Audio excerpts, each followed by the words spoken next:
Welcome everybody to 52 Living Ideas. This is the Bucky inspired Comprehensivity series, and it's wonderful to have Struppi back. But I want to tell you about some new things that have developed since we last talked. Harold Nelson, who was the author of the design way that we studied in great amount of detail, is going to be back.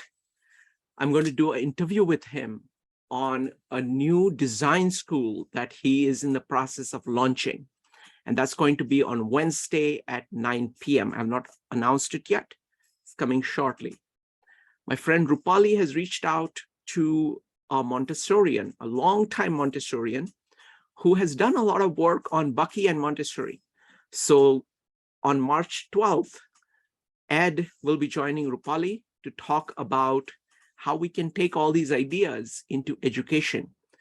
Both of them are intimately familiar with Montessori, and both of them are very familiar with Bucky. So this marriage of Bucky's ideas and Montessori's ideas is what we are looking at. So it's going to be amazing things coming up. I want to remind you, tonight we have Daniel Ari Friedman talking about William Blake and Bucky.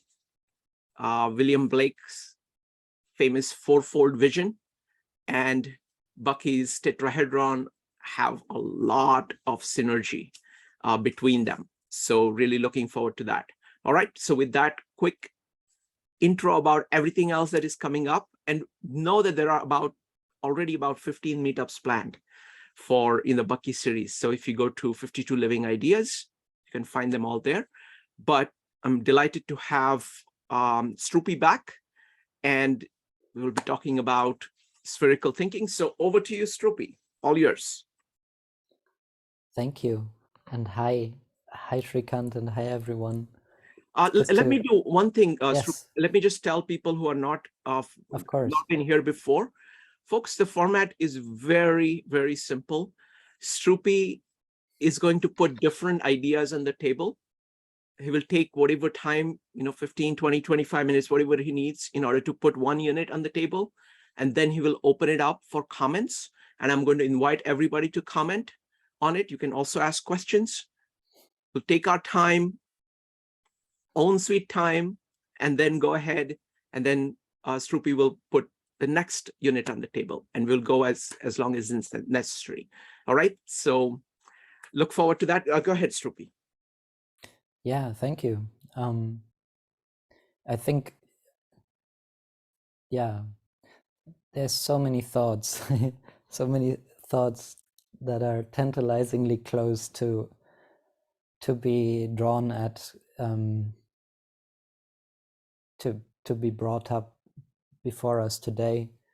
So many thoughts that came up in the meantime, but also just before we began the recording, I was going to say that I feel one of the virtues of this group in particular is that you have facilitated a means of creating a place for the oral to happen, the way of minding something together by speaking our minds together. And I feel, that is very necessary for the kinds of shifts that we need to move through. We should have moved through a long time ago, maybe never even gotten off track in the first place. If you ask me, that would be nice. I couldn't imagine. I mean, I have a sense of what the world would look like if we hadn't taken the detour of the boxes, but still, it's like beyond comprehension how vastly different our place, our lives were, if it hadn't been for these things. And I mean, most noticeably,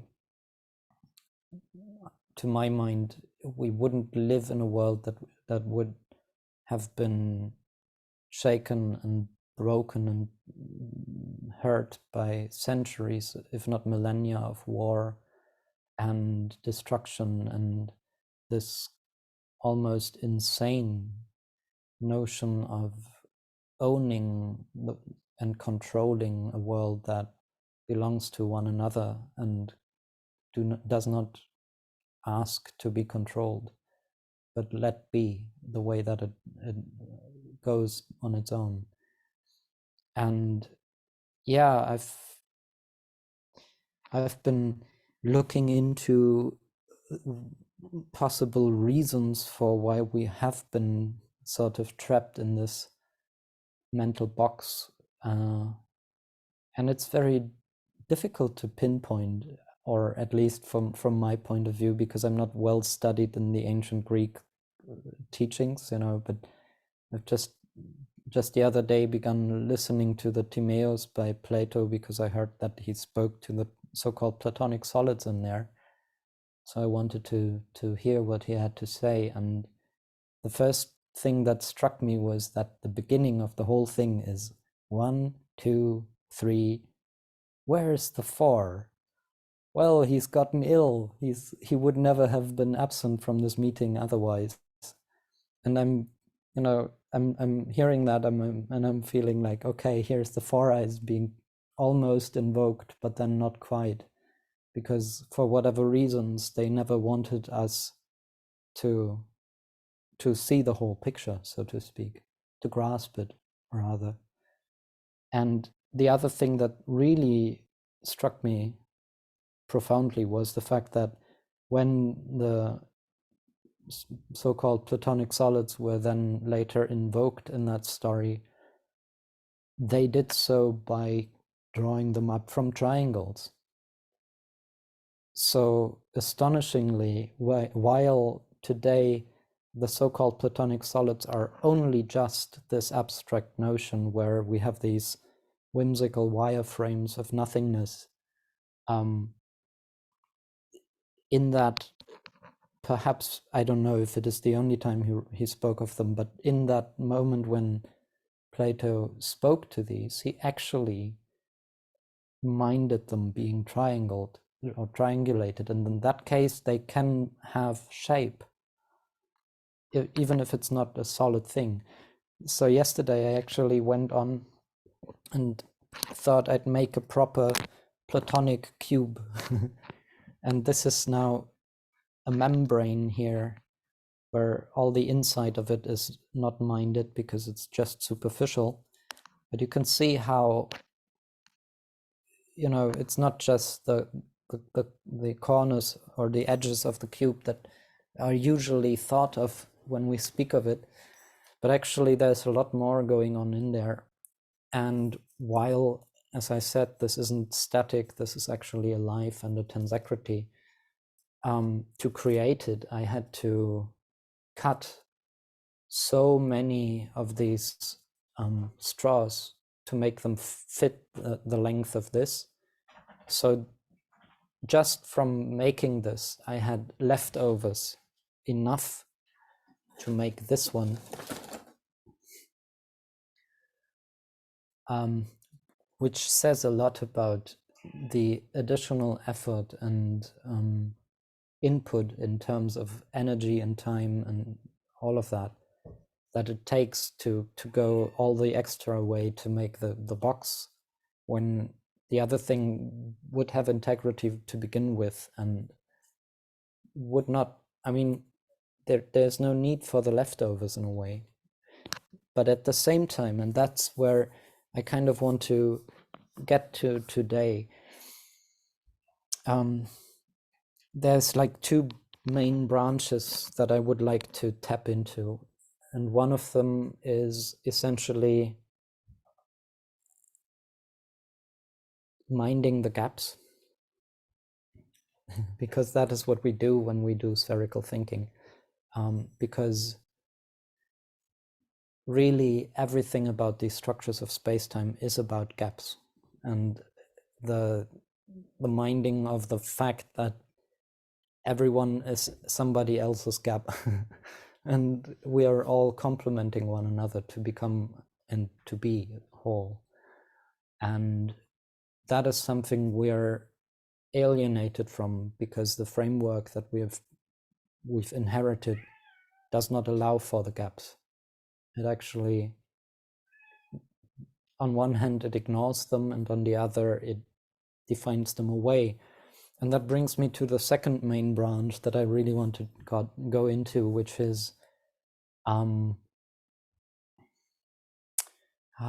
thinking without the box, right? Because it's not enough to be thinking outside the box. I mean, that's a good first step to recognize that there is not just inside of it, but also outside. But as long as we keep the box in place, we're never going to be free to be whole, so to speak, and to mind those gaps. And all of this, again, is mostly an invitation for all of us to play with these on our own terms and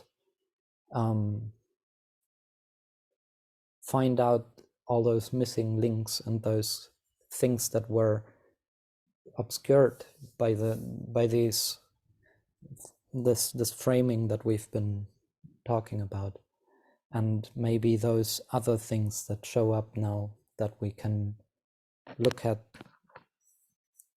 this whole thing as one, where inside and outside and the between the two, and before and behind and around, and all these things matter equally, and none of them need to be negated to be mindful of the other.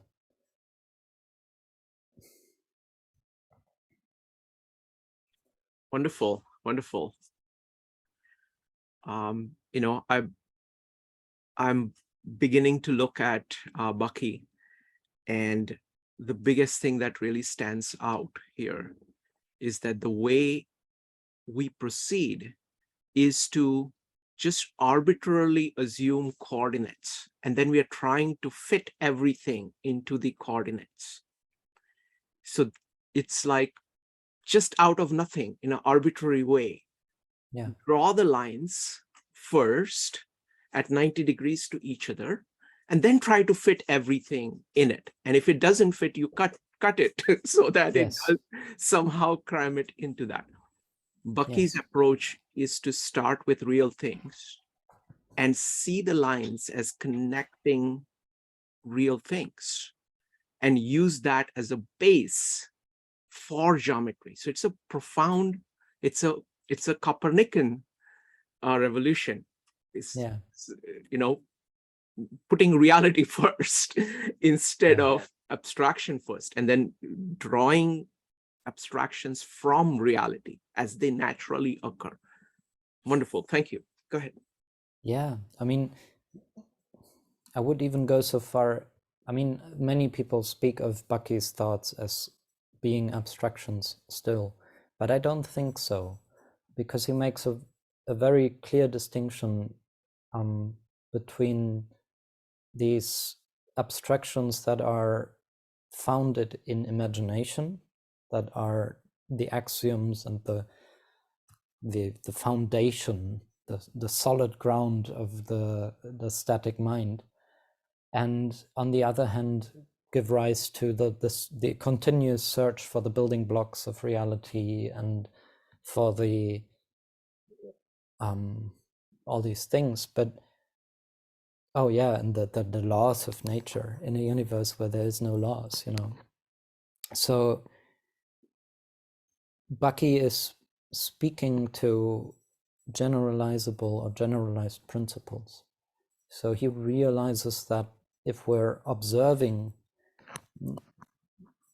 the nature of the universe as it plays out before us and through our hands, then we do not get to laws and we do not get to abstractions. We do get to a place where we can begin to grasp the sort of the reverse of what we call the physical reality, which is the bodying reality, where everybody is somebody, at least, and at the same time behind that bodily presence we find the same kinds of principles playing out again and again and again and again and again. But the principles, while they need the bodies to be embodied, they are always true and they're always present in a way. Whether we tie a knot or not does not change the knot. And whether the knot, and this is one of Bucky's metaphors, whether the knot is made in a rope of manila or one of hemp, we can actually make the knot and then move it along the rope and eventually splice another kind of rope to it, and another kind of rope, and another kind, and the knot is not the rope, right? The knot is a movement, a continuous integrity of pattern that we are drawing through moving, whether on a piece of paper, which is a body, or on a blackboard, which is a body, on the ground of the earth as a body, or in a rope. And in a way, we draw that body to trace out a memory of that movement, which then manifests as that pattern of a knot in this case. And in this case, actually, I can show you that this is really just an overhand knot, as they call them, simple most knot of all, which is already a 4-ice, because it's the number of degrees in turning through this knot is the same as the number of degrees that we have around the corners of a 4-ice.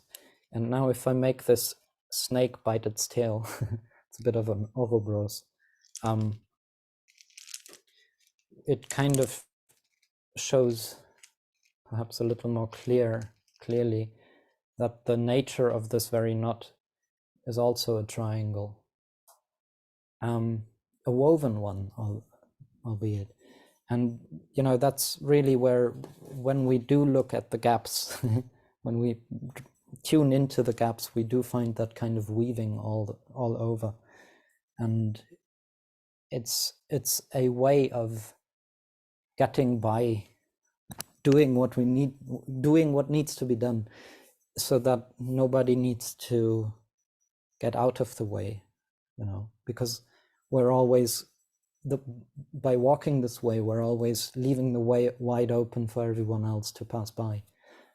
And maybe I really wanted to show this this model the last time around, but it was kind of out of reach over on the table, this is the same kind of model that I started with last week, wherever that is gone. Here, just a bit flat.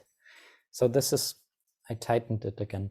This is what I call the dance of the Tao, the jitterbug dance, which can actually do a few more things than the ones that we looked at the last time.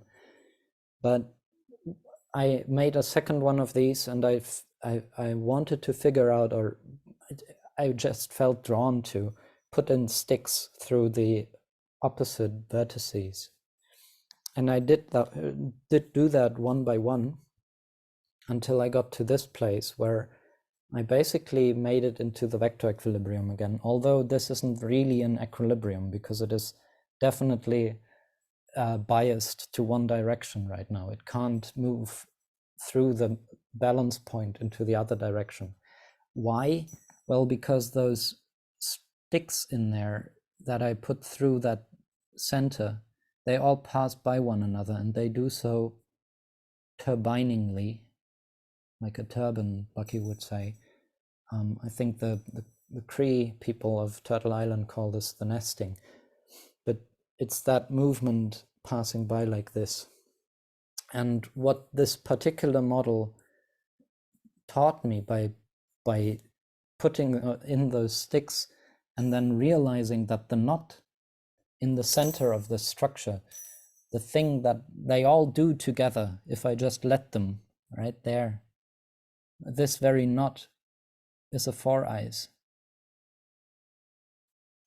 And it is identical to this one. It's just on this, I reduced the whole membrane to 4 rubber bands sitting on these corners here. But that is remarkable insofar as this embodies the center of gravity of this system. So now I can hold on to that. I can hold on to the center of gravity of this and be reminded by it that gravity isn't actually the thing that pulls us down, but it is something that is drawing around everybody, like the fascia or the surface tension in water, and well, also the gravity of Earth. We're all drawing together around the Earth, and because we all do it, the sum total of that is the precessional effect to the center here, where we have our common center of gravity down there. Well, down in there, in the middle of this. And well, that is already sort of pointing towards where I want to move through some of those troubles with the boxes that we have never minded. You know, they always say never mind that. But yes, maybe we can. Can I make a moment now? Yes. Let me make a short comment here. Please. The thing I love about everything that you're showing is that it's all in motion, Yes. and it is all in transformation. So you can see various, not only just perspectives outside, but each of those parts are moving parts, and they can move, but they move, kind of dance with each other.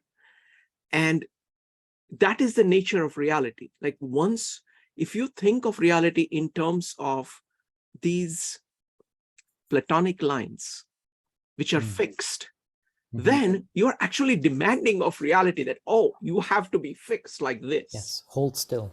Hold still. Hold still while I build my house.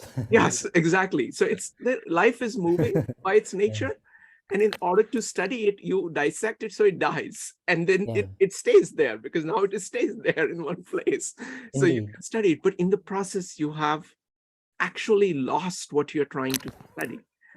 So I really like the fact that, all these models are moving, so you can see what they are, what their relationship is in a dynamic way. Thank you. Please go on. Yes, indeed. And actually, it also goes to show why what we call solid seems so solid, because it's moving very much in very small space. Like, this is one of the most complex structures I've made so far. It's a 3-frequency 8 eyes. There's a lot of space-time going on in this thing, and it's a big thing, even though it looks rather small right now. But it's all, well, usually it's all one line going around. When I thought I was done, I found 2 loops that I missed, so I put in 2 additional ones, but no one will ever know if we don't tell anyone. So basically it's one line moving through this whole structure, membering it. And it's a very dense structure. There's a lot of mass in it because it's so closely drawn, but it's all moving, right? All of these connections where the fingers come together are completely free to move. It's just that they all hold one another in place, which is still a kind of movement. And I think we, recognizing that is not taking away from what we have learned so far. On the contrary, it's actually allowing us to realize why we've been struggling with all these paradoxes all the time. Like the cat of Schrödinger, there's so much brain drawn into that model, and no one ever asks, why is the cat in that box, in that hermetically sealed Platonic box? The same with the elephant in the room, what shape is the room? That is never, that's the never mind aspect, the don't look there, please, or we can't keep us in this trance. And before, I'd really like to hear some more voices, but one thing that I recognized while you were just speaking was something that I am very consciously moving around, which is to speak a general case by using you as a pronoun, right? You were just telling me how I was doing such and such a thing, dissecting reality and so forth, while I wasn't, right? One could, and a lot of people are, but it's not necessarily the ones that we speak to while we're conversing, so we don't need to put it on them. And if we don't speak of you, we don't put blame on the other. We also don't put the others in a place of trauma. And instead of that, I've been speaking of one most of the time, because if it's one, then it could be anyone. It could also be one another, and no one, and anyone can decide for themselves whether they identify with this experience or not. It's not something that that is forced on us. And I very much want to keep our conversation in that, because I do not want to blame anybody for this stuff. I don't think, we had so much struggle and trauma and hurt already. We don't need the blame for what we did not know better. But we do, I think, need to be mindful of, the gaps and the things that we already take for granted by subscribing to a certain frame of mind, while not allowing them to actually unfold, as long as we keep in there. And rather than doing that, let's just give them all the room that they deserve. And with that, we all have more, Wonderful. Thank you. Thank you, Struppi. So folks, if anybody wants to add anything to this, please do so. I want to reiterate one of the points that was made last time, last meetup of Struppi, but please go ahead and type exclamation mark if you'd like to add your own thoughts. The point I want to make is one thing that I got was the idea of the sphere. Like if you look at any shape that, if you could, Struppi, if you could hold up any of the shapes that you have, you can think of all of these as spheres. So just the idea of spheres, right? I mean, the point that I was making about the coordinates applies to even things like spheres. Like the way in which Bucky is thinking is that sphere is this enclosed space, and you're focused on what its membrane is, what its dynamics is, what its center is, and you're always starting with this thing in reality. Now, even if something looks like a perfect sphere to you, when you look at it close enough through your eyes, maybe through a microscope, it's actually quite bumpy.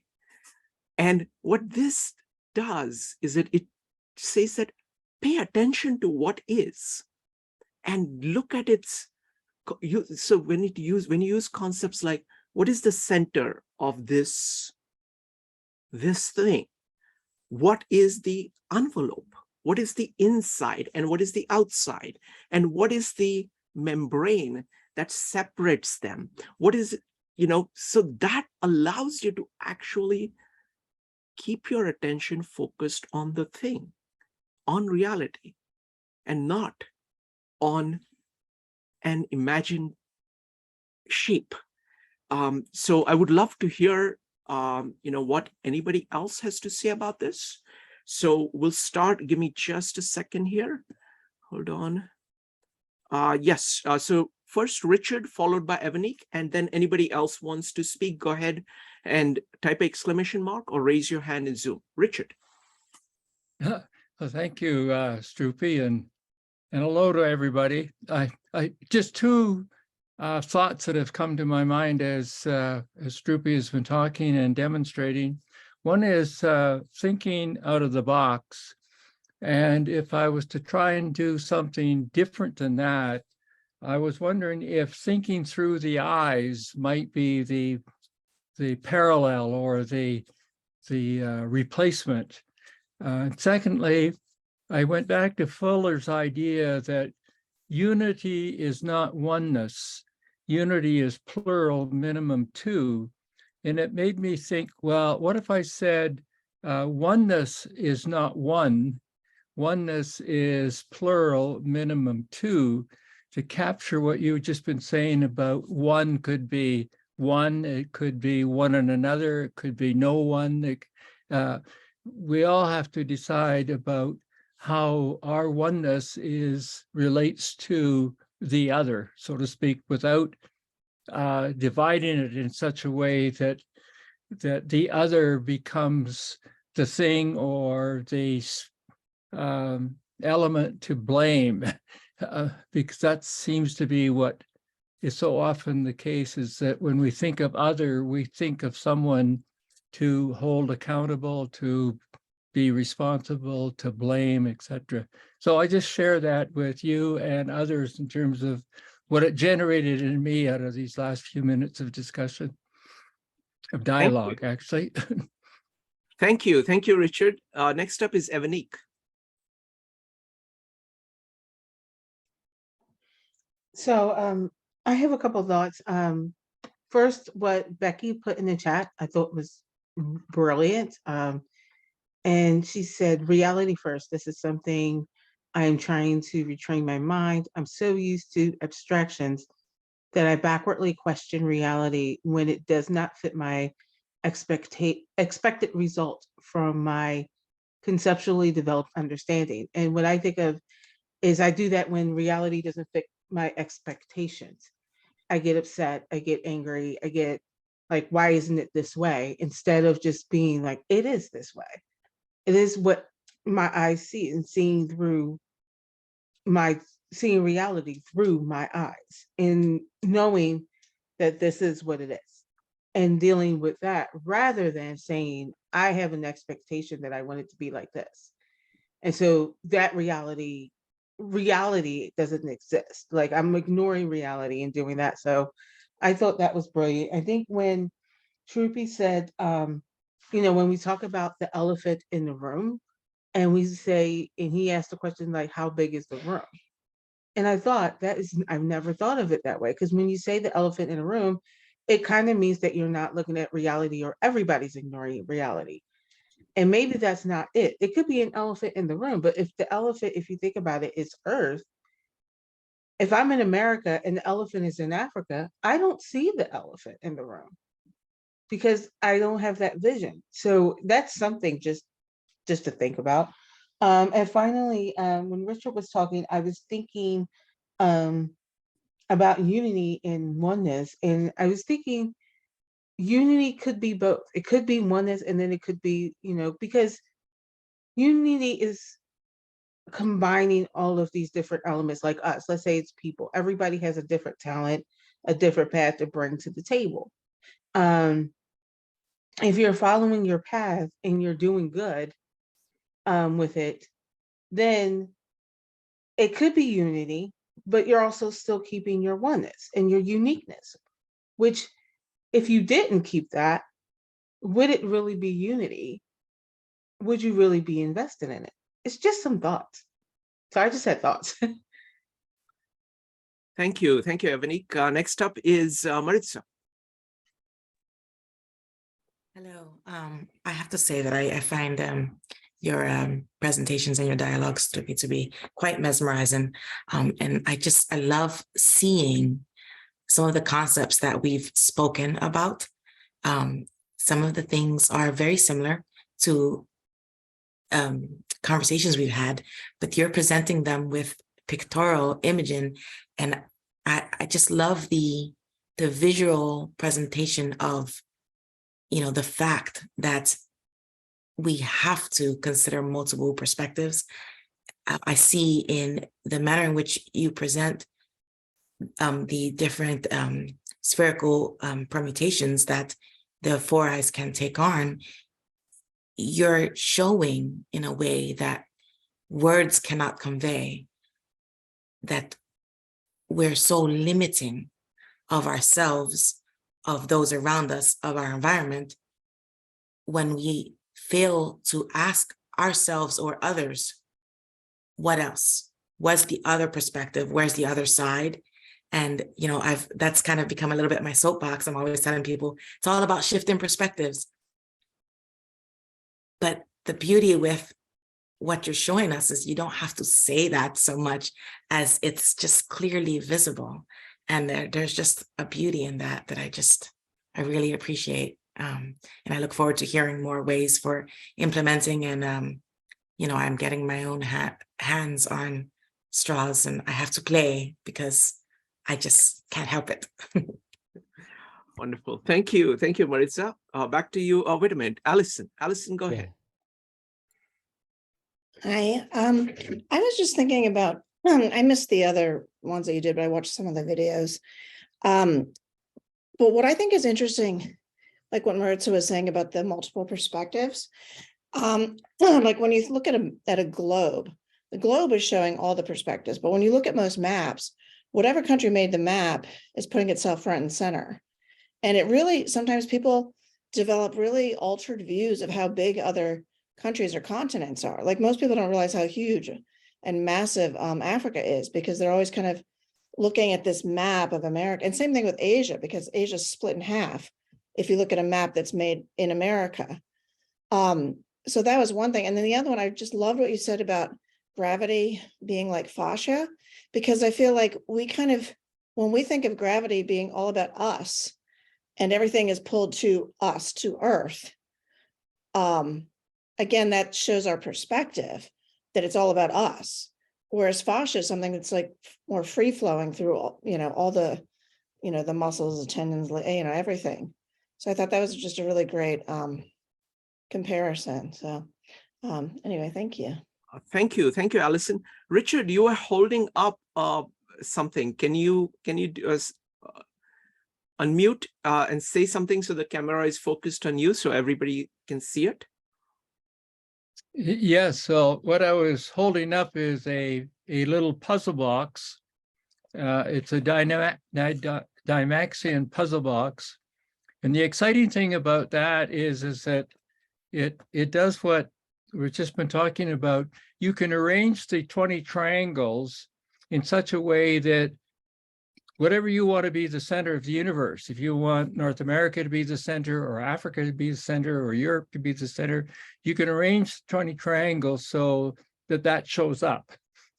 Now, what it does, though, is it clearly points out that there is no center of the earth, that it's all in our own head, where we talk about, you know, my country is the best country. And I always sort of struggle with that, because it implies that if my country is the best country, then the other countries can't be as good as. And yet, if I hear a colleague from another country say, my country is the best country, then I have to think about, well, are they competing with my best? Or do I have to accept the idea that my country in relation to them may be less than? But the map, which is the lovely thing about the Dymaxion map, is it really shows that when you can move things around, you get the right proportion, but you also get the idea that there is no one best. We're all the best.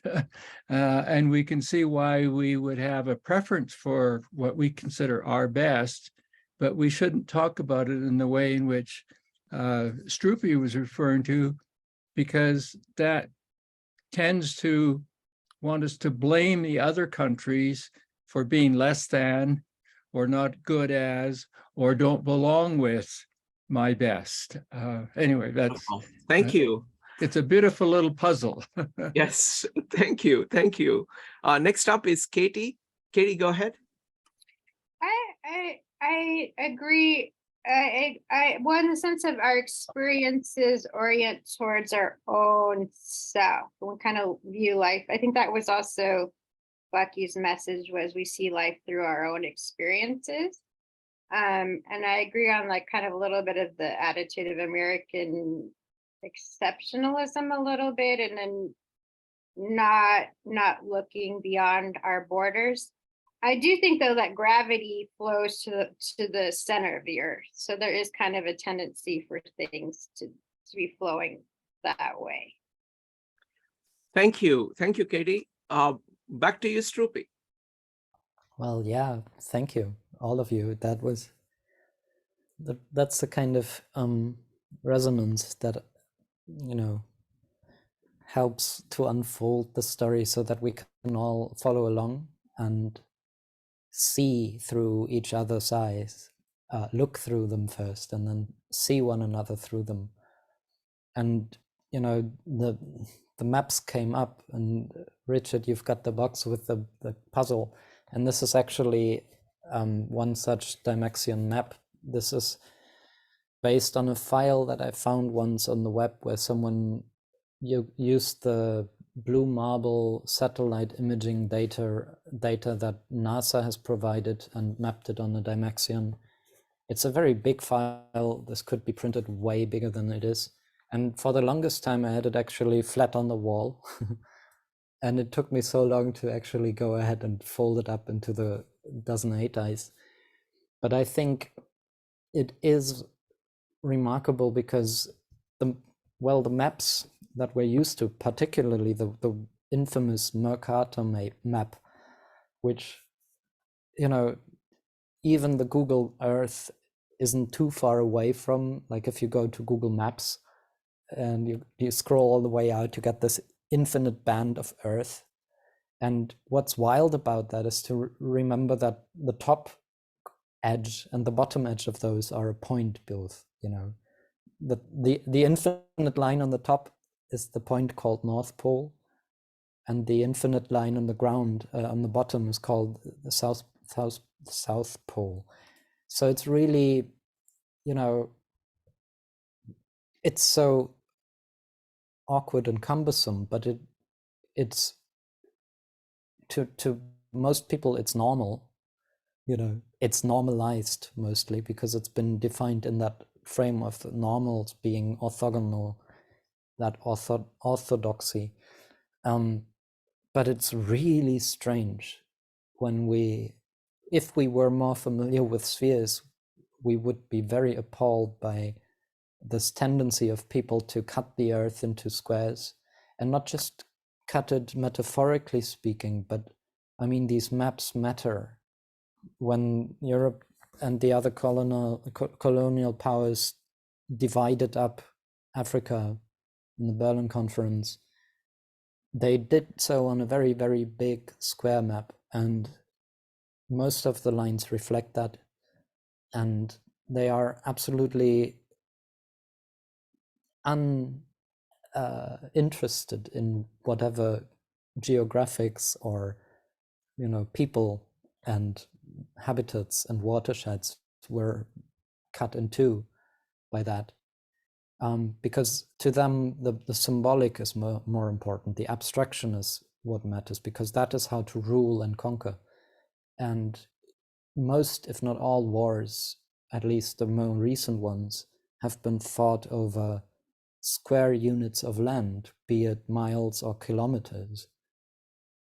But, you know, how can we take the surface of a sphere and cut it up in squares? That just doesn't work. And that really gets us to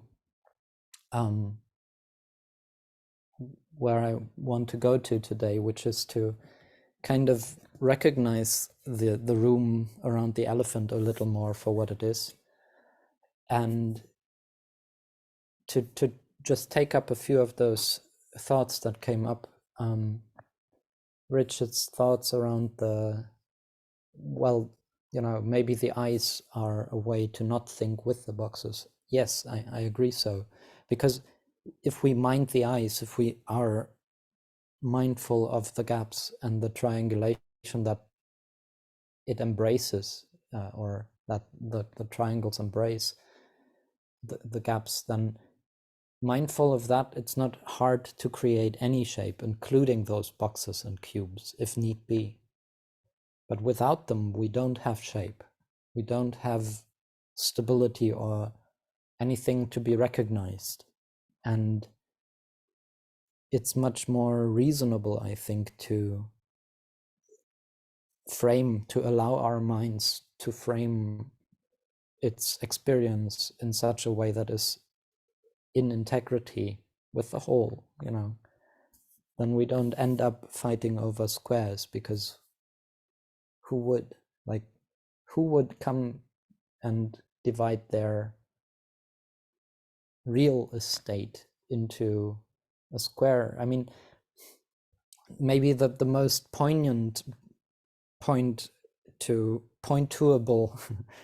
expression of this awkward alienation of self is whenever we do find, particularly mathematicians, praising bees, not the hornets and the wasps for their recycled wooden hexes, but just the bees for the wax and the honeycomb.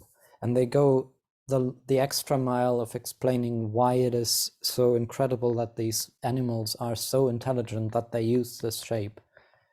Because of course, if we have only 3 apparent shapes to tile the plane as they do, which is the triangle, the square, and the hex, well, and the square is really the triangles looked at from another perspective, mind you, but if we do have those 3, then triangle gives us the smallest area with the most circumference, whereas the square is just nowhere but in the middle and takes up a lot more room than what it gives, while the hex is the optimal if we want the most room with the least surroundings.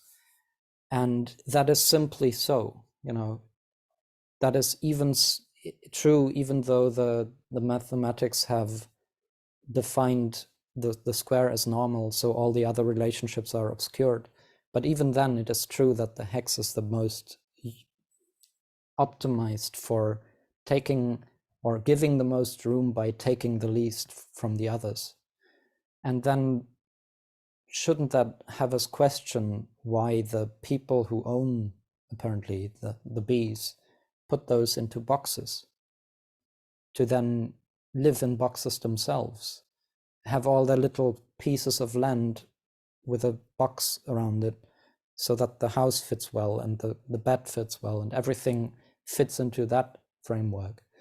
But here we come back to that notion of the abstraction first, which is, it would be nice if we were more mindful of reality, but people think they live in a 3D reality, which is an outcome of all those abstractions. And in this so-called 3D reality, the way to create something begins usually with an idea. And to have an idea, we usually have a blank slate. We need a tabula rasa, terra whatever it is, novis, not nullus, terra nullus, the white of the map where nothing is yet drawn out. And the practice of building a house, for instance, which is something people are doing, somebody is doing it at any given time, I suppose. More often than not, this practice begins by actually stripping away the topsoil from some area, because that's what the plan says. And to have the whole thing follow the plan, we first need to plane it all. And maybe this is a good place, as good a place as any, to ground our house building within a little more of this actual corporal reality that we live in. And rather than beginning with the square one and the tabula rasa and kind of forcing this imagined abstract idea onto the reality that we find to then ignore, we could just for once, yes, we're not going to build a house right now, promise, but we're going to go through some of the steps that we would be taking to create the house, right? And I want to draw our attention to the fact that most of the very significant steps along this way have actually to do with tension and with the drawing of lines, which is the last remnants of synergetics in the practice of building houses, because most of the rest of the build is ignorant of tensegrity and the tension at play, and thinks it all is compressed now when it's still under tension. But I think this goes back to the fascia gravity kind of identification, because really in the end, all shapes and all structures are akin to fascia. You know, fascia is the organ we have that gives us shape. It's the one that's grown through and around all other bodily organs of ours. And it is the integrity of that, the integrity of tension within that system, that allows us to be shape and have shape and move and do all these things. And, you know, in the same way that every single one of us has a center of gravity, the Earth has, and so does the solar system and the Milky Way, and beyond that, you know, every system that we look at has a common center of gravity. But it's really not necessarily that all the members of the system are really drawing actively towards the center. It's more that they draw circumferentially around the center, and the sum of all of that gives rise to the center in the middle. And this center, and that's, you know, to speak some of the words that I'm going to use, I consider these many eyes, as I call them. In Greek, that would be polyops. I consider them to be polyform, many-formed. They are also polycentric, right? So there's not just a center of gravity to this, but every corner in the system, every happening, every center of each of the member spheres is a center on their own. And we can also center in on the relationships or on the gaps between them. So there's a lot. Struppi, we lost your centers. sound. Oh, have I? No, I hear him just fine. I Okay. also hear him. I think it's Okay. a problem on your side. Can you hear me, Evanique? I can hear you. I think All it right. said just popped up. My internet connection is unstable. Uh-huh. My apologies. No problem. All right, no problem. Better safe than sorry. I wouldn't mind speaking to myself, but it's much more fun to have others to speak with. Yes, so I was going to say that every one of these places that we can focus in on is a center, and really, universe is we could call it the somebody. It's unique in not having an outside necessarily, but it is the entirety of insides and outsides and insides and outsides ad infinitum that go on within it. But universe does not have a single center. I mean, really, I don't know. Maybe it's a bit too far out to define that or to answer that definitely, but we can be sure that universe has a plurality of centers, right? So universe is in another sense, again, that sense of unity that is plural, because universe is embodied by everybody in it, or as it, or of it, and everybody has their insides and outsides. So that is already plurality, which is always present whenever we find any kinds of unity.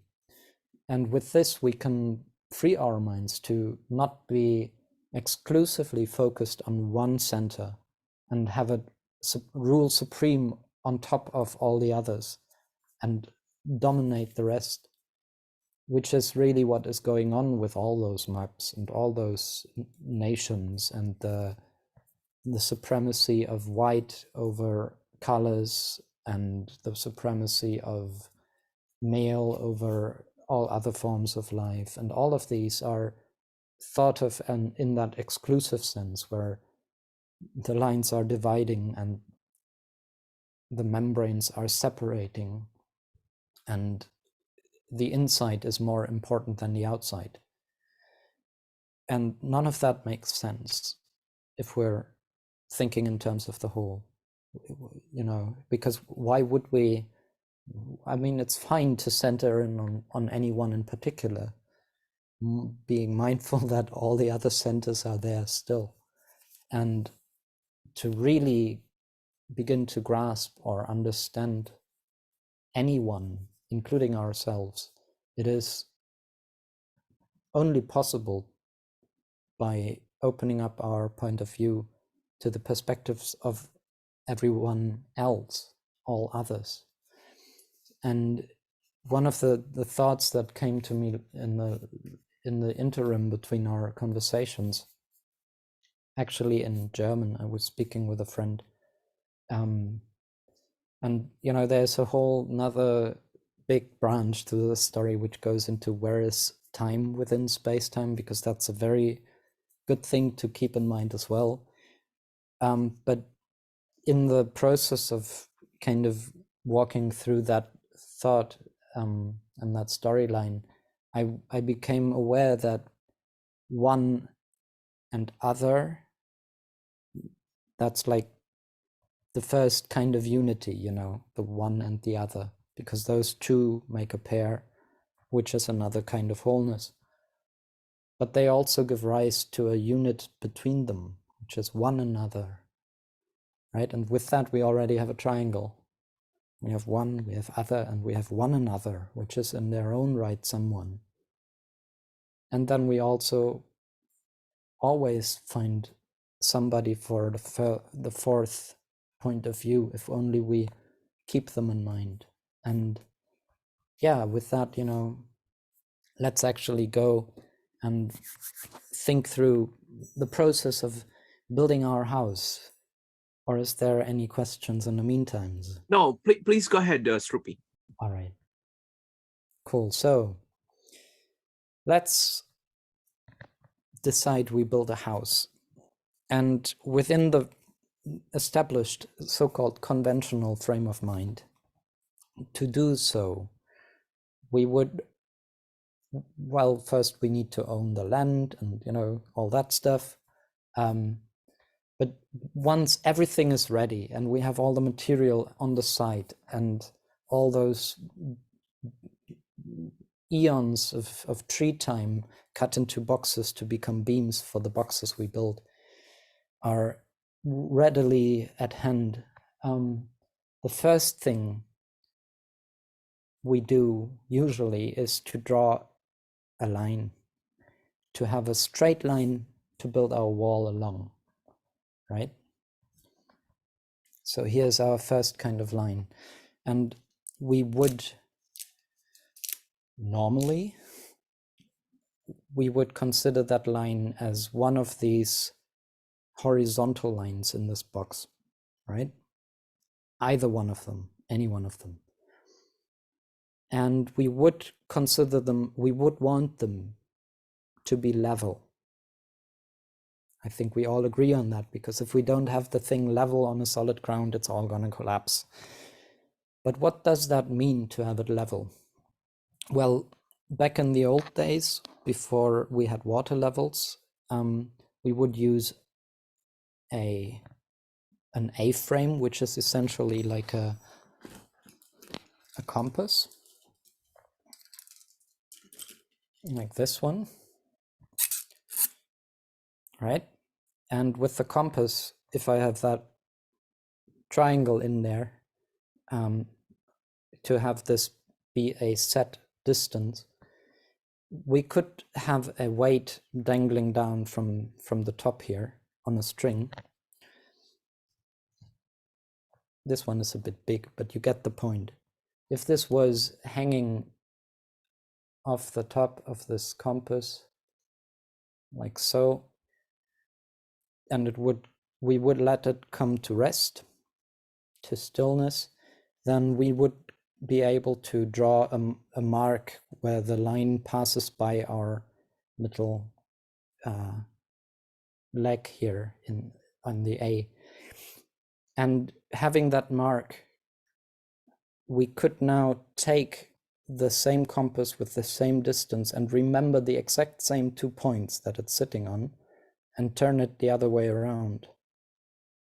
And again, mark where the line passes by.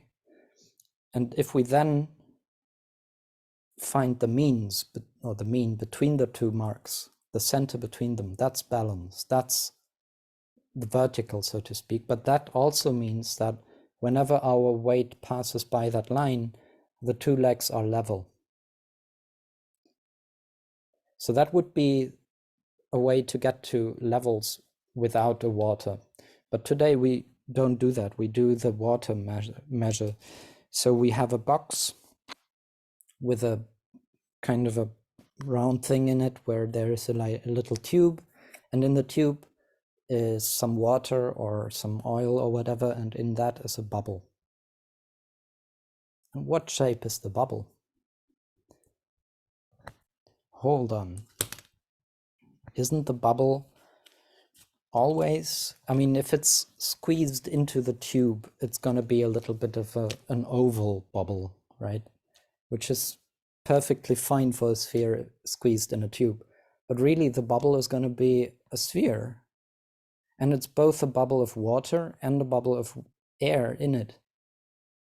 So we have the tensegrity, we have the tensional integrity of that membrane, creating that sphere, minding that sphere.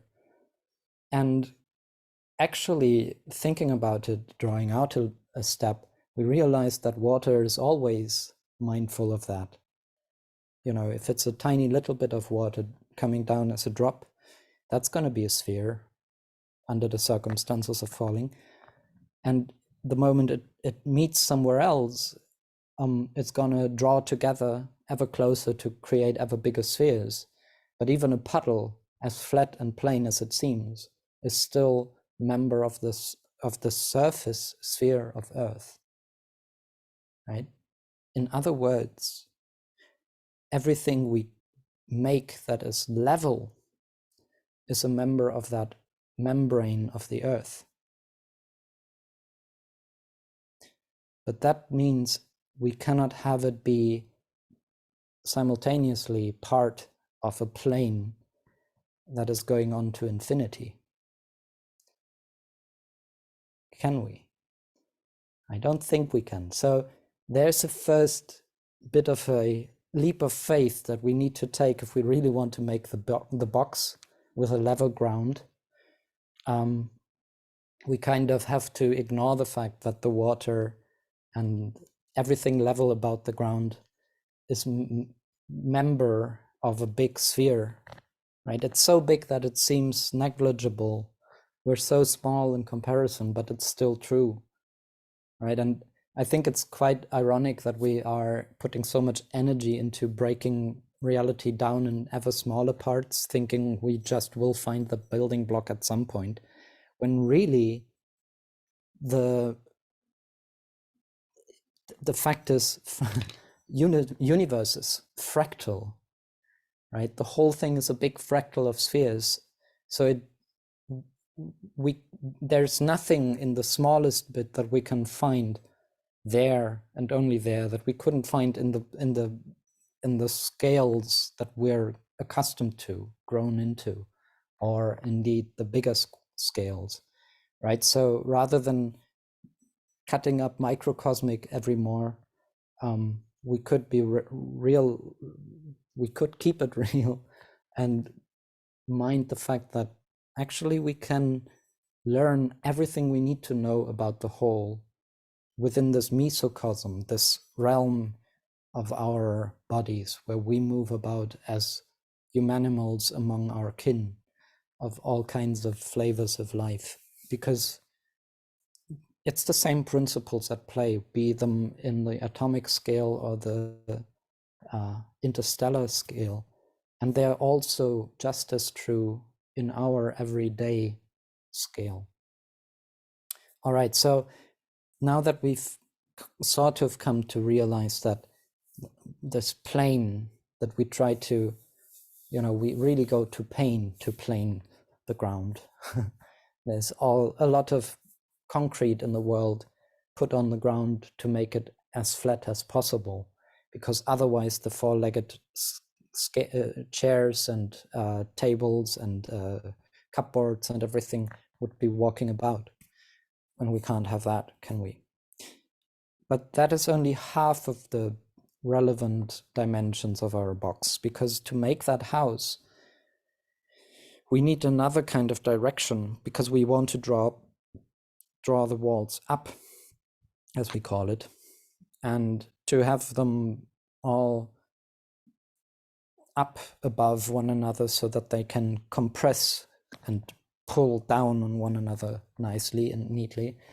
We would usually make use of another tool. Actually, I've introduced it already, because I showed you how to find the level with the compass trick. But the tool that we are still using if we want to make something a vertical is a plumb line, or in other words, a weight on a line. And the beauty about that is it's a universal tool to point out the center of Earth, right? Because it doesn't matter where on the world we do this, here or there or anywhere really, it's always going to be drawing to and pointing to the center of Earth, the center of this sphere.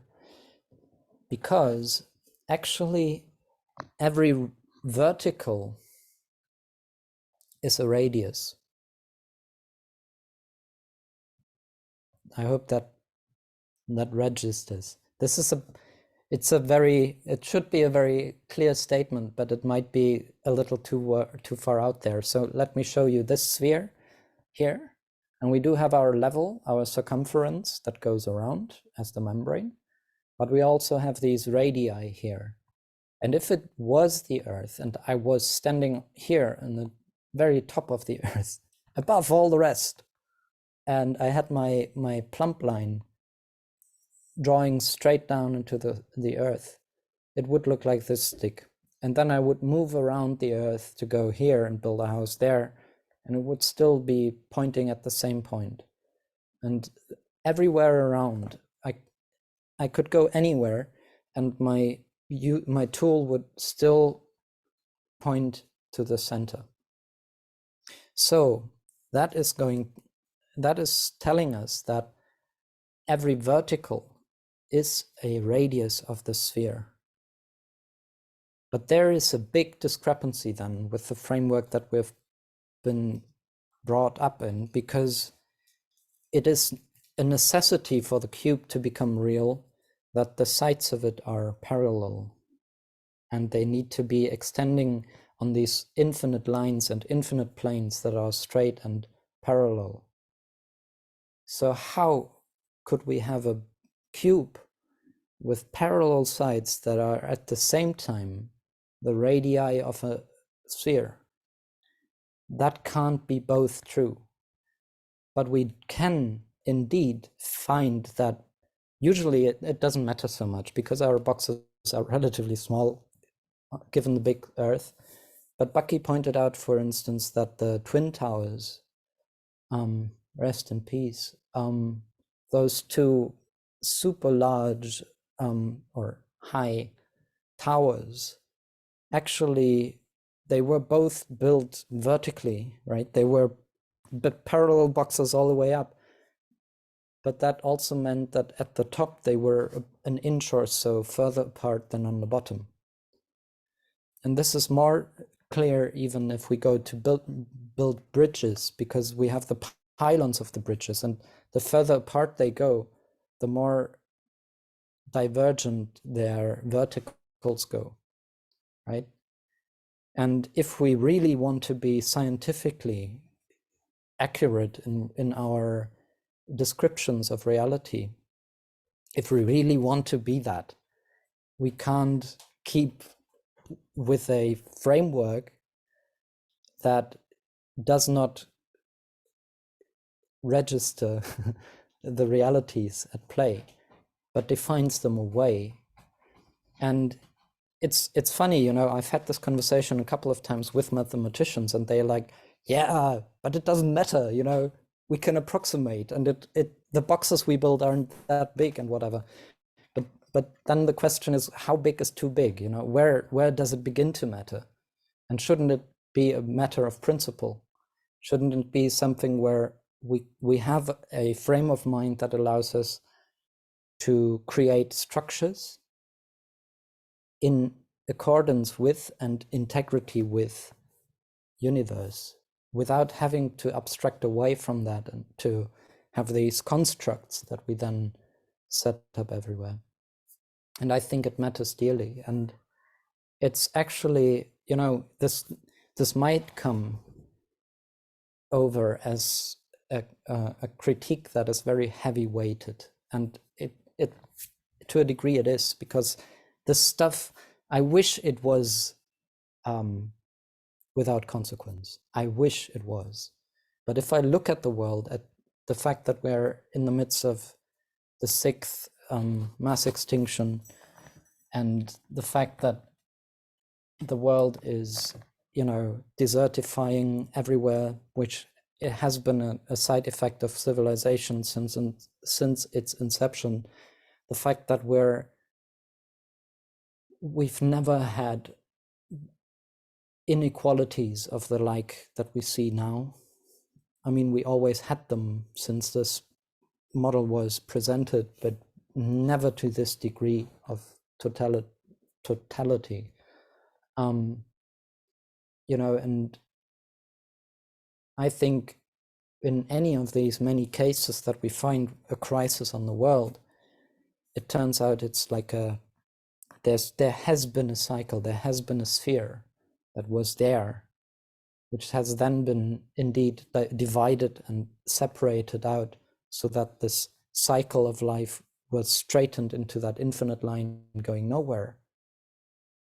And then, you know, we have the two ends struggling wildly to try to draw back together and close the loop and heal the wounds, but they are still stuck in that mental limbo of not being alive or dead, you know, not being one or the other, not being anything at all. And then, is it really surprising that we're doing the kind of damage to the whole that we are? I don't think it is a surprise. But also, and please hear me when I say this, none of it is needed. And none of it is the only way to do it. Actually, we're only taking the sidestep from the way of the spheres today to kind of grasp perhaps more fully why it doesn't need to be addressed. While really what we need to be focusing on, and we will all the way through, is the realities at play. Because nothing in the world is easier than to create an integrity with the whole. Nothing could be more beautiful than the things that come out of that. More alive and more wholesome, wholehearted, right? And always appreciative and accommodative of not just one, but also other and one another and so much more.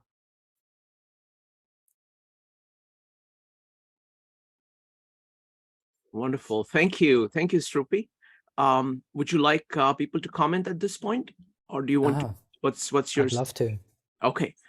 Folks, if anybody has any comments, go ahead and put an exclamation mark.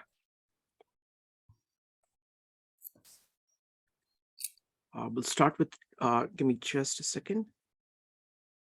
Let's start with Richard, Brian, and Evanique. Richard. Yes, I just finished putting something in the chat, but it was only half finished when we started this. I want to go back to the principle of tensegrity, which is the combination of compression and tension. And in the social context, I've been using the concept of entity and relationship. Entity meaning me, you, the person. And so it struck me in terms of, in common day parlance, we often will speak to somebody and say, how are you today? Wanting to get some sense of how they're feeling, etc. And the emphasis is on you, the entity. So my question is, what kind of difference might it be if the question was, how's your shape today?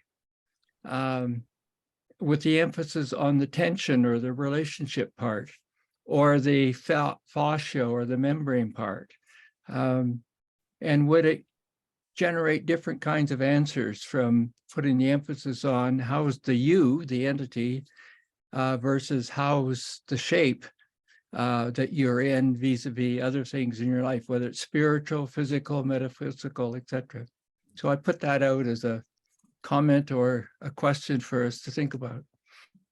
Wonderful. Thank you.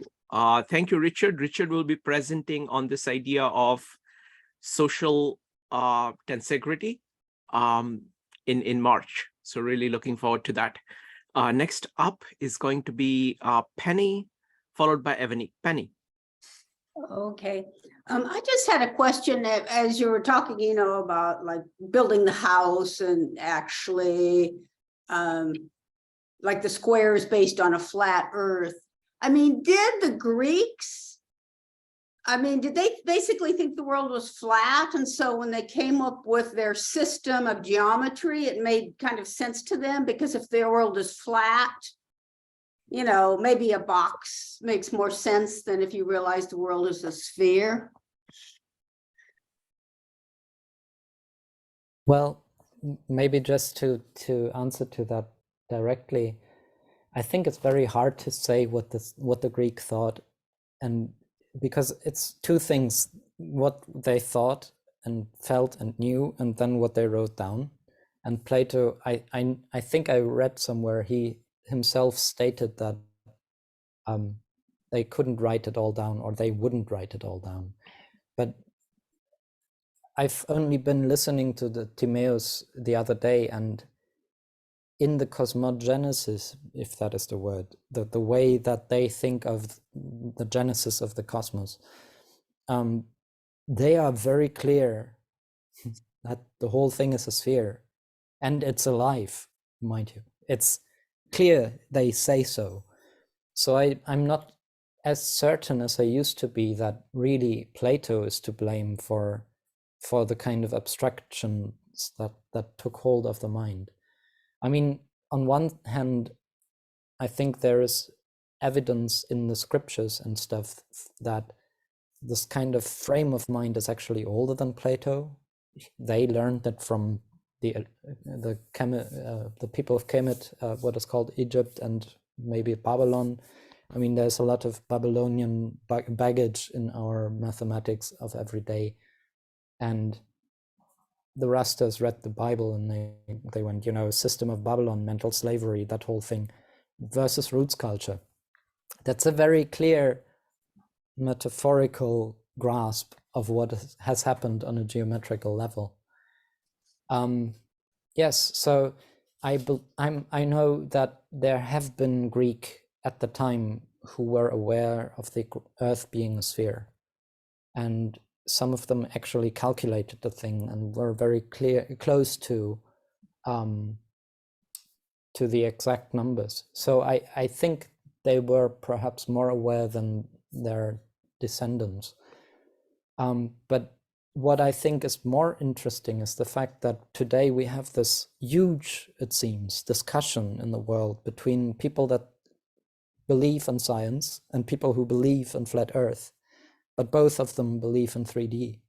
They believe truly and clearly that they live in a 3D reality, because that's the only way that they've learned to conceptualize their reality.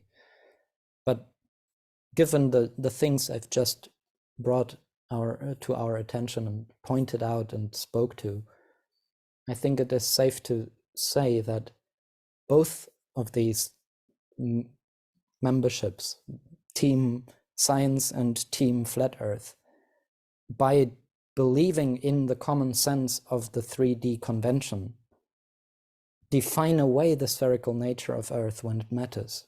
When they do begin to create something, it all becomes a rounding error, because first we need to plan it out and then explain it and then have the plane become the ghost cube. So yeah, I think Bucky wrote a lot about the geometers of old, and he did point out, and I think that's a very fair observation, that they were not mindful of all the tools they used, because they defined the game of geometry as they conceptualized it as consisting of 3 tools: a divider or compass, pick your flavor. I would rather call it a compass, because that encompasses and has compassion, rather than a divider, which goes to divide and rule and conquer. But the divider and the ruler, right, the so-called straight edge, 2 tools, and a scribe or pen in our case as the 3rd. But Bucky pointed out that, well, actually, I mean, there's the geometer and their hands and their mind, that we can let that be, you know, but really we need a 4th element, a 4th member to make geometry a reality. And that is anybody, somebody to draw on, be it Earth or a piece of paper or a brick or whatever. It needs to be somebody. And then that somebody that is traced upon, that one can hold on to all the memories of the traces, whether we triangulate knowingly and mindfully or not. And by not looking at that, by ignoring that and saying it doesn't matter to what we're doing, they opened perhaps Pandora's box to a world where people have completely disintegrated themselves from their body, both their own, but also our larger body.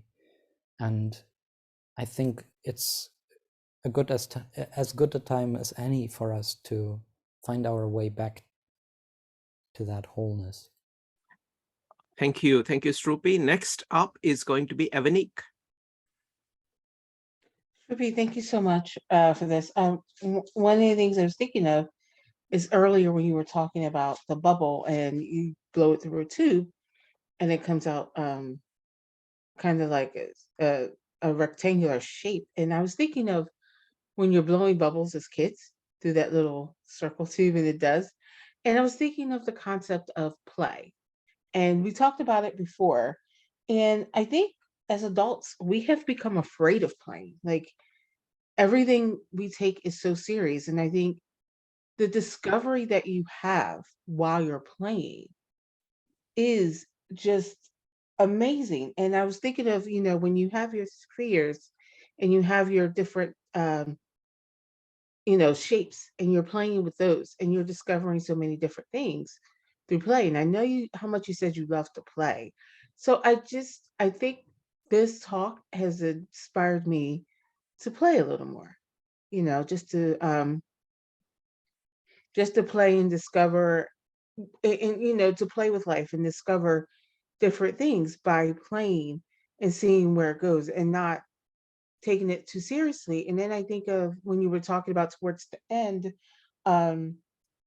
you were talking about, where we're going in terms of, our lifespan, and, that we are so caught up on dominating and, being the best instead of being our best. And so thank you, because you've inspired me to take that concept into everything. And that, especially in America, we're stuck on being the best.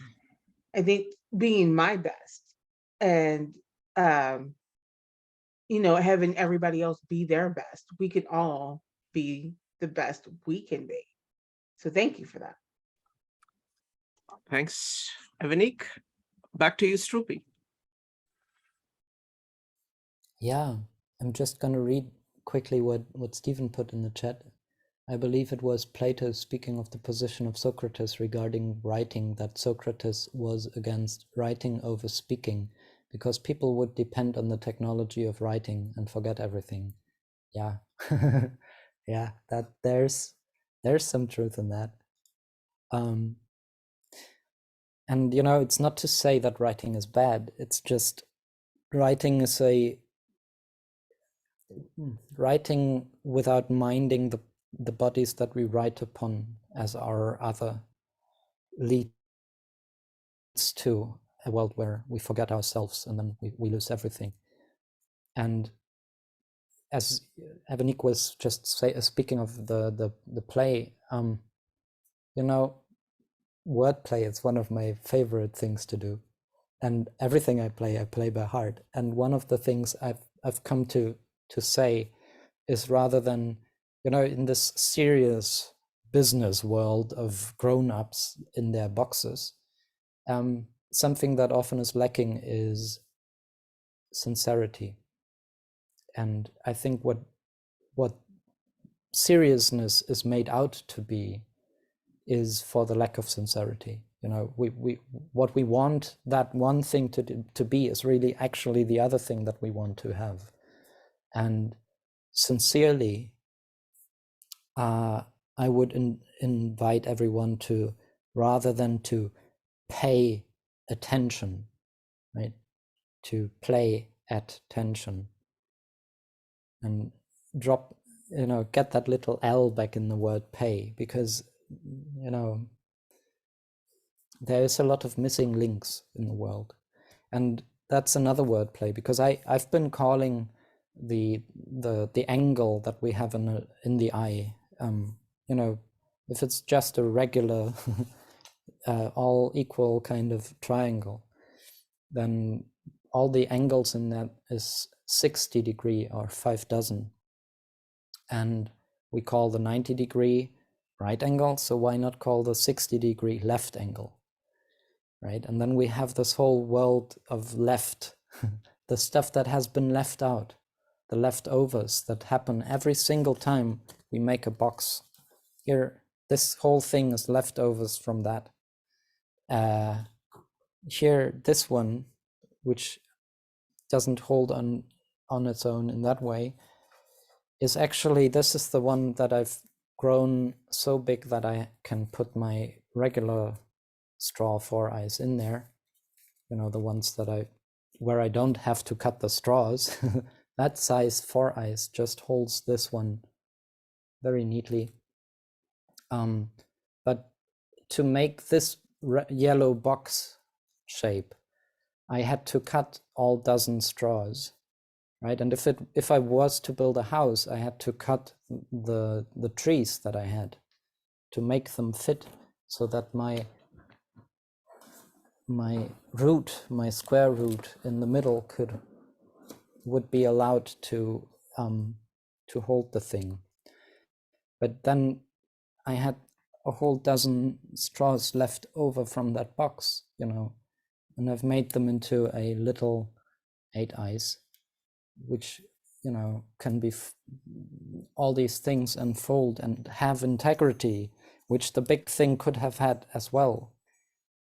I have disintegrated it to make it this construct.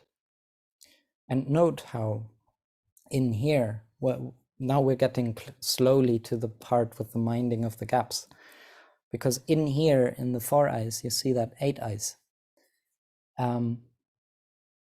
which again, I could have had the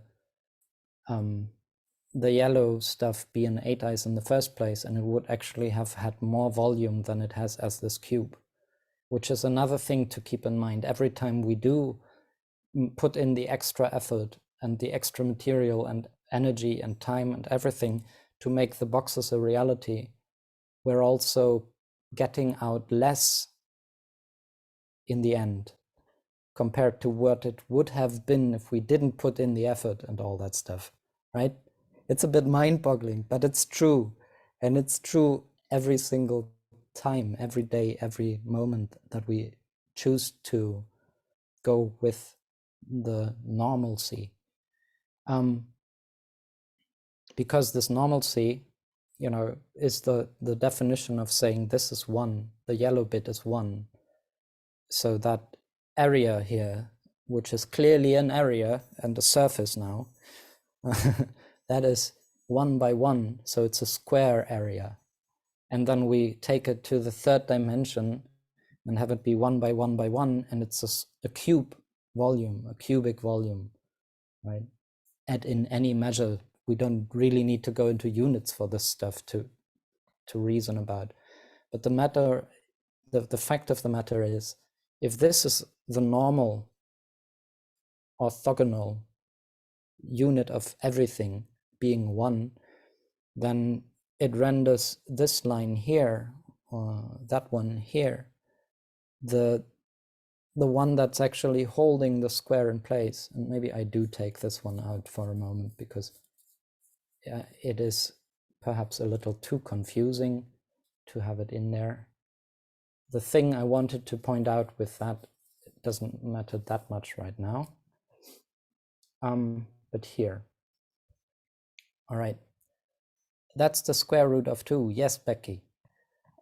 It's a square root. It's the root of the square. It's the root sculpture that the rasters speak to, at least metaphorically. And that is the root of reality, if we like, because it's the finger of the four eyes in here.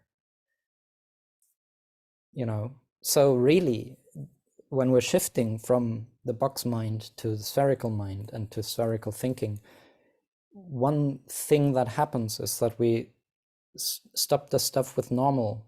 You know, we don't need normal, because normal generates abnormal. And these two are incommensurable. We can't have them both integers. If this is 1, this is never going to be 2 or something like that. It's always going to be an irrational value. But while it is impossible to have a rational volume of this four eyes in here, the so-called tetrahedron, in terms of the cubic volume here at present, it is very much easy to point out that the other way around, with the four eyes as our unit, our quantum volume, the volume of this cube, this particular one, is 3 quanta. Integer value. It's 3, not point nothing, but 3. And again, the 8 eyes, this one, the relevant 8 eyes, because when I'm comparing these, right, when I'm saying one has a volume of that and the other has a volume of that, what I'm doing is I'm speaking of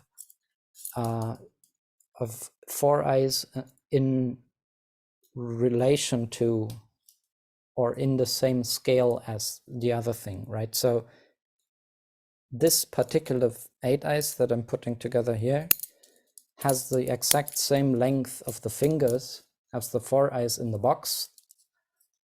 And in that case, the volume of this 8 eyes is exactly 4 quanta, right? 4 quanta, where the cube is only 3 quanta, while this is the same length that the yellow straws of the cube were before I had to cut them to make them a cube, right? So instead of having to construct this cube with a volume of 3, I could have had them, the same straws, come together as an 8 eyes of a volume 4.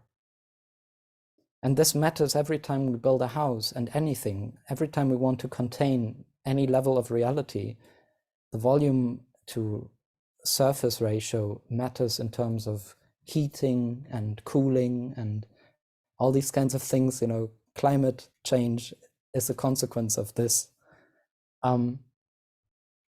Yes, but these two, you see that the quantum in here, the 4 eyes in the cube, has the same length as this 8 eyes. And I don't need to know exactly how many centimeters that is to know that it's 4 times the volume, right? that is the ease that comes along the way of the spheres, because, you know, I'm creating lots of things every day, but I'm not really using mathematics much for that. I mean, I'm using addition and subtraction sometimes. I'm counting eyes, I'm counting fingers, and I'm doing so in dozens, right? And here's another example for the ease of the way of the spheres. So if we were to count the way we're used to, they tell us you have 10 fingers, so you count by 10, right? So with all fingers present, we have a full 10.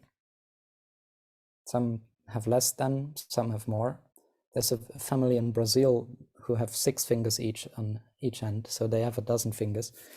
But 10, right? So why do we stop there? Why don't we count in dozens? And let me show you what I mean. Because if you take one of your hands, and please take it, it's there, and you think of your thumb as the one counting, right? It's the accountant. And now this thumb wanders along the fingers, counting the digits. We have, for the first finger, the pointer, 1, 2, 3, right? And then next finger, 4, 5, 6. Next finger, 7, 8, 9. And the last finger, 10, 11, 12. Here is a full dozen on one hand. I still have the other hand, so I can count 1 dozen and go on. Count another dozen, have 2 dozen, 3 dozen, 4 dozen, 5 dozen, all the way to a dozen, which is a grow. We have the words for that, you know, it's 144. That's a dozen, plus 12, because we still have one more hand here. So you see, not only do the dozen come naturally when we're playing with the structures of space-time, because they always have something to do. Yes, Lionel, I will show you one more time. But yes, we have the dozen come up everywhere in this framework. And it turns out if we tune into that, we can count a full 132. Oh no, now I'm really bad at math. Wait, 144 plus a dozen, that's 156. Minus 10 is 146. So we can go further by 146 than what we've been taught to think in, with the same hands. And now just to address Lionel, and by the way, hi Lionel. I was counting, and I've got a few numbers on my fingers because I created dozenal numbers to make it easier to play with them. All of these are based on synergetic stuff. That's perhaps a story for another day. But I can count 1, 2, 3, which is a fourth, a quarter of a dozen. 4, 5, 6, half of a dozen. 7, 8, 9, 3/4 of a dozen. 10, 11, 12 on one hand, which is a full dozen on the other hand. And then counting onwards from here, I have 2 dozen, 3 dozen, 4 dozen, 5 dozen, 6 dozen, 7. Thank you. Struppi, I want to add one thing. Yes. So this is actually used in India quite a bit. Aha. So this part of your finger in Marathi is called pair. So this is like, you can Pair. see these lines, because he was counting, Struppi was counting like this, looking at it. Yes. Actually, you can see it more clearly like this. See, there are 3 On your parts side of to things, each of them. yes. Yeah. And so each of them in Marathi is called pair. So this is a way of Mhm. like, if you want to calculate things on hand, that's what, I learned as a kid, that you could Hooray. use these, you can use these. And remember, this is not a digit. Only these are digits. So you count, you use this as a counter for counting on these. Yeah. So you counting in dozens, and I mean, maybe it is a pun, maybe it's not, but to do Zen, you know, is to do dozen. Counting in dozens doesn't even just give us more from what we have than what we're used to, but it even gives us the counting fingers, which allow us to remember the number, you know. And I mean, try counting out 156 with tens like that. Where do you count the numbers of hands that you show? Maybe with your two toes, I don't know. But yeah, it seems silly, but also this matters deeply because, for instance, if we want to think of a whole and we think in a unit of a 10, then it's easy to cut in 2, that's 5 and 5. It's also easy to cut in 5, that's 2. But everything else is difficult. And having a third of 10 is 0.333, you know, 3.33333. A sixth is 6.666666. All those infinite tails of numbers. Struppi, I want to add one thing Yes. that I learned as a kid. So when Yes, you're please. counting numbers, right? When you're counting a large number of dozens, what you do is that you count on one hand, you count the numbers. And on the other hand, once you count 1 dozen, you just put your thumb here. Okay, on saying the that, okay, top. now I have finished one dozen. See, this is 1, 2, 3. This is 1, 2, 3. It counts the 4, other 5, way 6. around. Yeah.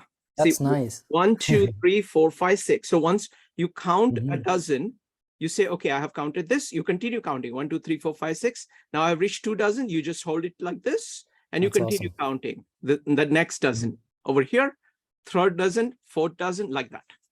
Yes.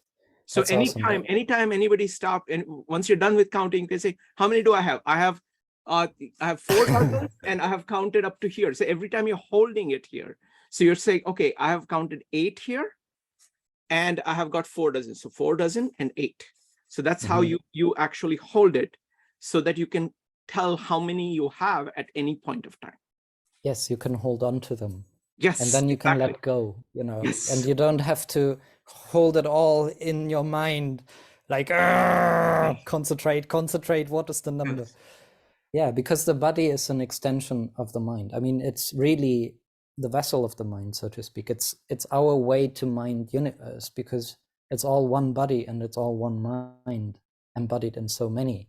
So by means of the body, we are able to expand evermore our own mind, and with that the mind of universe. And yeah, I mean, there is so many beautiful ways in which these things come to play. And I can tell you from my personal experience, because I've been going down this road, I've been walking this way for a while now, and I haven't looked back. You know, I've decided when I got into synergetics, I read a fuller explanation by Amy Edmondson, which I highly recommend to anyone who wants to have a more perhaps book-based approach to get a grasp of the vastness of synergetics.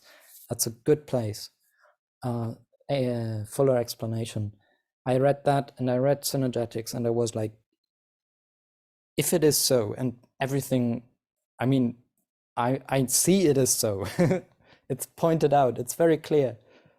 If it is so, then why should I begin with square one and a blank slate and with this plan in terms of abstraction, if I can actually go around in the world and say, oh, look, there's a dozen things of one size in there.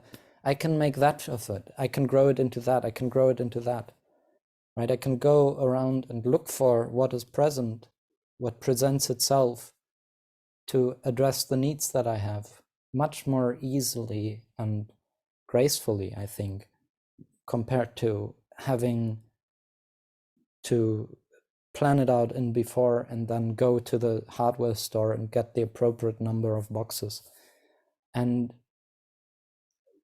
if I can do it, anyone can. I mean, it sounds silly, but that's the quintessence of Bucky's guinea pig bee notion. He considered himself to be an experiment on behalf of universe, and in particular on behalf of humanimal kind, because he said, I want to figure out what I, as an individual without, any means, what I can create, what I can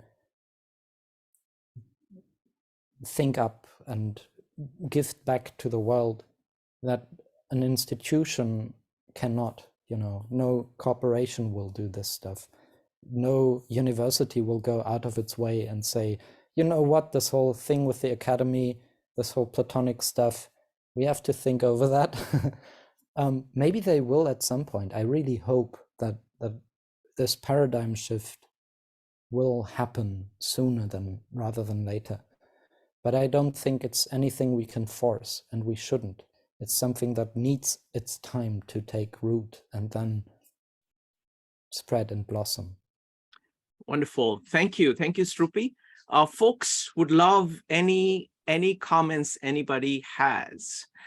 And so just go ahead and type exclamation mark. Would love to hear your thoughts on both these presentations by Struppi. So just go ahead, type exclamation mark. What did you learn? What did you think about just this section or anything Struppi has said? Or any comment about Bucky and his different, because this is the beginning of our Bucky journey. So would love to hear. I'm going to go with Rupali first because she has not spoken yet. And then we will go to Evanik, and would love to hear from anybody else. Rupali, what do you think? Thank you for this wonderful presentation, Struppi. I wanted to ask you to expand a little more on your idea of, if you want to build something, take things that exist. Could you give an example of something you may have created like that with that approach? Oh yeah, absolutely. I mean, it's really everything around me with that I've created since then that has followed that way. But perhaps the most recent thing that I'm doing, or the current thing that I'm doing, there's probably a few things that run parallel at any given time, or maybe not parallel, but polysynchronous. But one thing that I'm currently growing is a new bed, because I'm sitting on my bed and it's the biggest box in this room. And I want to change that. So I want to grow essentially this shape, which goes back to the presentation of Tom the other day, because he called this the mother mod. And this is an 8 eyes also. It's got a big eye on the bottom and one on the top, and all the 6 eyes around are smaller than that. And I find this a tremendously beautiful shape, and useful, really, really useful. And I want to grow a bed in this shape. So what I'm doing is, I used to, for the longest time, my first go-to place if I wanted to grow another structure was, we have this room here where from some constructions before, the leftovers are stored there for later use. And I would go in there and perhaps take like a wooden pallet, take it apart, and then, round the corners. You always have to do that. And then turn it into a table or something like that. I've grown a lot of beautiful things out of the leftovers of the boxes. Also, for instance, the pieces in a bed where the mattress lies on usually are similar in length and readily available to link them up, cut off the right angles, have them be left angles, and they will fit together in these shapes. So that's the way I used to do it.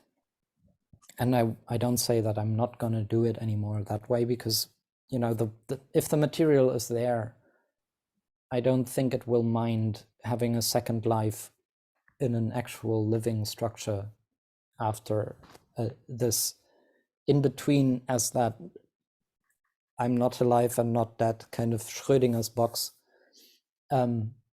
So what I'm doing now with this bed that I'm growing is that I've went around on our garden here, and I found in the little bit of forest that is part of it, I found a tree that fell over in the storms last summer.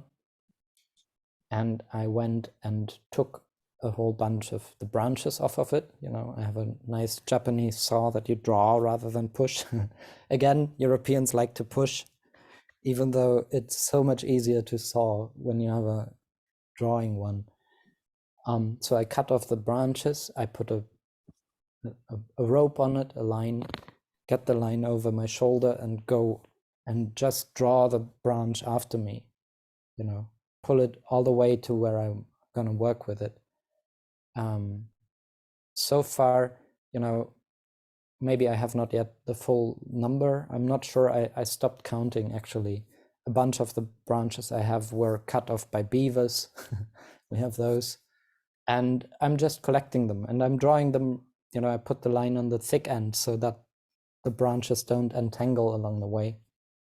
And then I've got a line where I measure two measures. One is my full body diagonal from my extended hand up here to my toes down there. And the other is from when I'm standing on the knot on the bottom to the top of my head, right? So I'm pretty sure there's a golden ratio somewhere in there. And those are the two units of measure that I'm going to need for the bed that I'm making. The long ones for the bottom and the top, and the short ones for in between. If I put the same together the other way around, I would get back to this. I've grown this yesterday. This is a 2-frequency membrane of that elongated 8-eyes, right? So this whole thing is an 8-eyes. It's just long. And arranging the fingers one way gives one shape and the other way gives the other shape.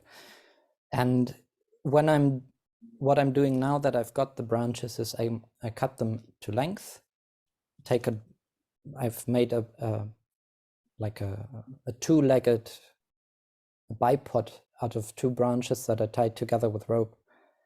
I can attach a third one to that, and that's the one that I'm drawing with a draw knife, taking off the bark, right? And I round off I've cut off all the branches that point out with an axe, and which is also 4-eyes, you know. I've just realized today, essentially it's a variation of this, the axe.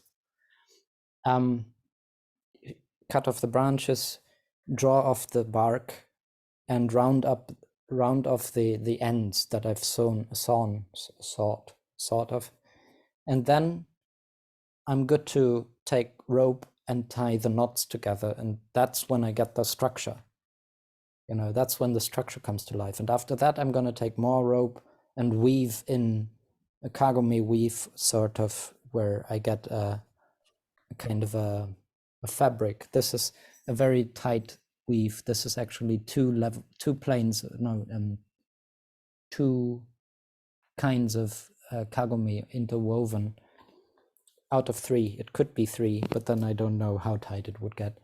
And this is maybe gives a sense of how these structures can be woven. Yeah, so that's what I'm doing right now. And what it shows is I'm taking something that has had its life, right? The tree has fallen due to the storm, and I'm taking it only as far as I have to. I do as little to it as I could possibly do. I mean, I could leave the bark on, but I decided it's nice to have it off.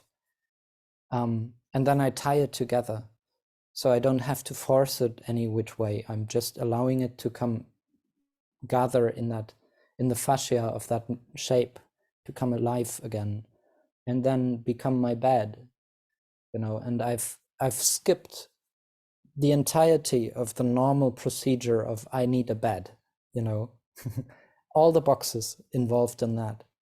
I've completely skipped that. And it's the shortest way from what I need to what I have then to fulfill the need. that I can think of so far. I'm pretty sure there's probably still room to optimize in there. And that's also a reason why I really want to share this with everyone, because everyone has their own pairs of eyes, their own hands, and their own heart, and their own perspective and view on the things.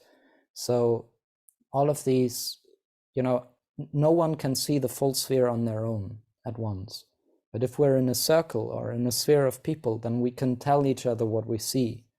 And then we can grasp the whole sphere from those points of views. And I think, in that way, the more minds we tune into this, the easier it will be for everyone involved to figure out more, Wonderful. Thank you. Thank you. I like the image of the Earth with 8 billion people standing, all looking at things and talking to each other, and all of that information going around in an integrated way. So wonderful. Thank you. Next up is going to be Evanique, followed by Richard. If anybody else wants to comment, please go ahead and type ! Would love to hear from you. Evanique. First of all, Struppi, I love, excuse me, I love that example of you making the bed out of a tree that is already, already expired. Once the tree has given its life, you're using that. And so in a sense, the tree is getting another life with your bed and giving you comfort. And I love the creativeness of it. And I love the way you showed us how you're making it specifically for you. And so I just thought that was beautiful. And what I wanted to comment on is on all your presentations, I think I love the idea of exploration, you playing and then collaborating with other people. Like you said, 8 billion people standing around the spirit of Earth, communicating with each other, which, by the way, we have the capabilities. Look at what we're doing now on Zoom. We're all communicating with each other, and we're all communicating our different ideas, and we're coming together, and we're talking about this stuff. And with Tom's presentation last week, I mean, look at how many people were willing to collaborate with him from all parts of the world, and and take his ideas, across the globe to their people. So I think there's a potential there with the internet to do that. And I think if we use it more, we see it more, instead of trying to be dominant, I think just trying to collaborate. So I think what you bring to the table is just simply amazing and beautiful. And I just want to thank you for that. Thank you, Evanique. Next up is Richard. Yeah, again, thank you, Struppi, and everybody else in terms of our respective ways of participating. I was starting with the thinking out of the box concept and trying to transform it into something else. And I've realized that in many ways, you've already told us what the transformation is that it's really going to thinking within the sphere as opposed to out of the box. And then the idea of not fighting things, I realized in my own mind that rather than try and fight the square or fight the idea of thinking out of the box, I would rather now say, yes, that's what I need to do or we need to do. And I'm going to think through the sphere or within the sphere. And so it's facilitating that transformation in the time that you were saying a minute ago. When it's time, it'll happen, rather than somebody trying to push everything out of the box thinking, etc. We start to think of the out of the box, to me now means thinking within the sphere.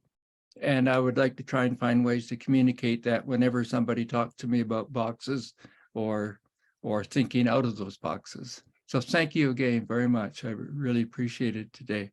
Wonderful. Thank you. Thank you, Richard. I just want to respond to Stephen. We've done a number of meetups on Walter Ong, on his work on orality and literacy.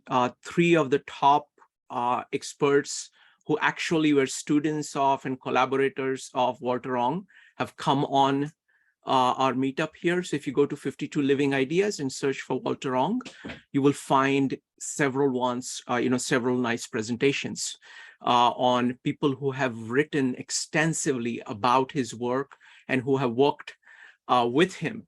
And the idea here is that one of the key points of Walter Ong is that the orality envelope covering the written material, speaking based on what you're reading and your observations and talking to each other and putting it back into the writing, that loop is a very powerful loop. And in the printing culture, much of it was lost, which was there in the scribal age where books were hard to come by, and people in like Aristotle's peripatetic school or Aquinas University of Paris or Lao Tzu and his students or gurukuls in India interface with books with the oral envelope so that characters of people, their emotions, their entire evaluations, their conversion of that into actions was all apparent with everything, and that went back into writing. So that is what was lost when that orality component was completely lost. And Walter Ong does a fantastic job of tracing the history of orality, literacy, and then what happens to it in printing. Thank you. Next up is Maritza. Hi, I just wanted to comment on this question of, the oral, the written, in the comment made in the comments about computers and such. I think the key here, and so many things we've explored here together is, and I hear resonating in much of what Struppi is saying, is that it doesn't have to be either or.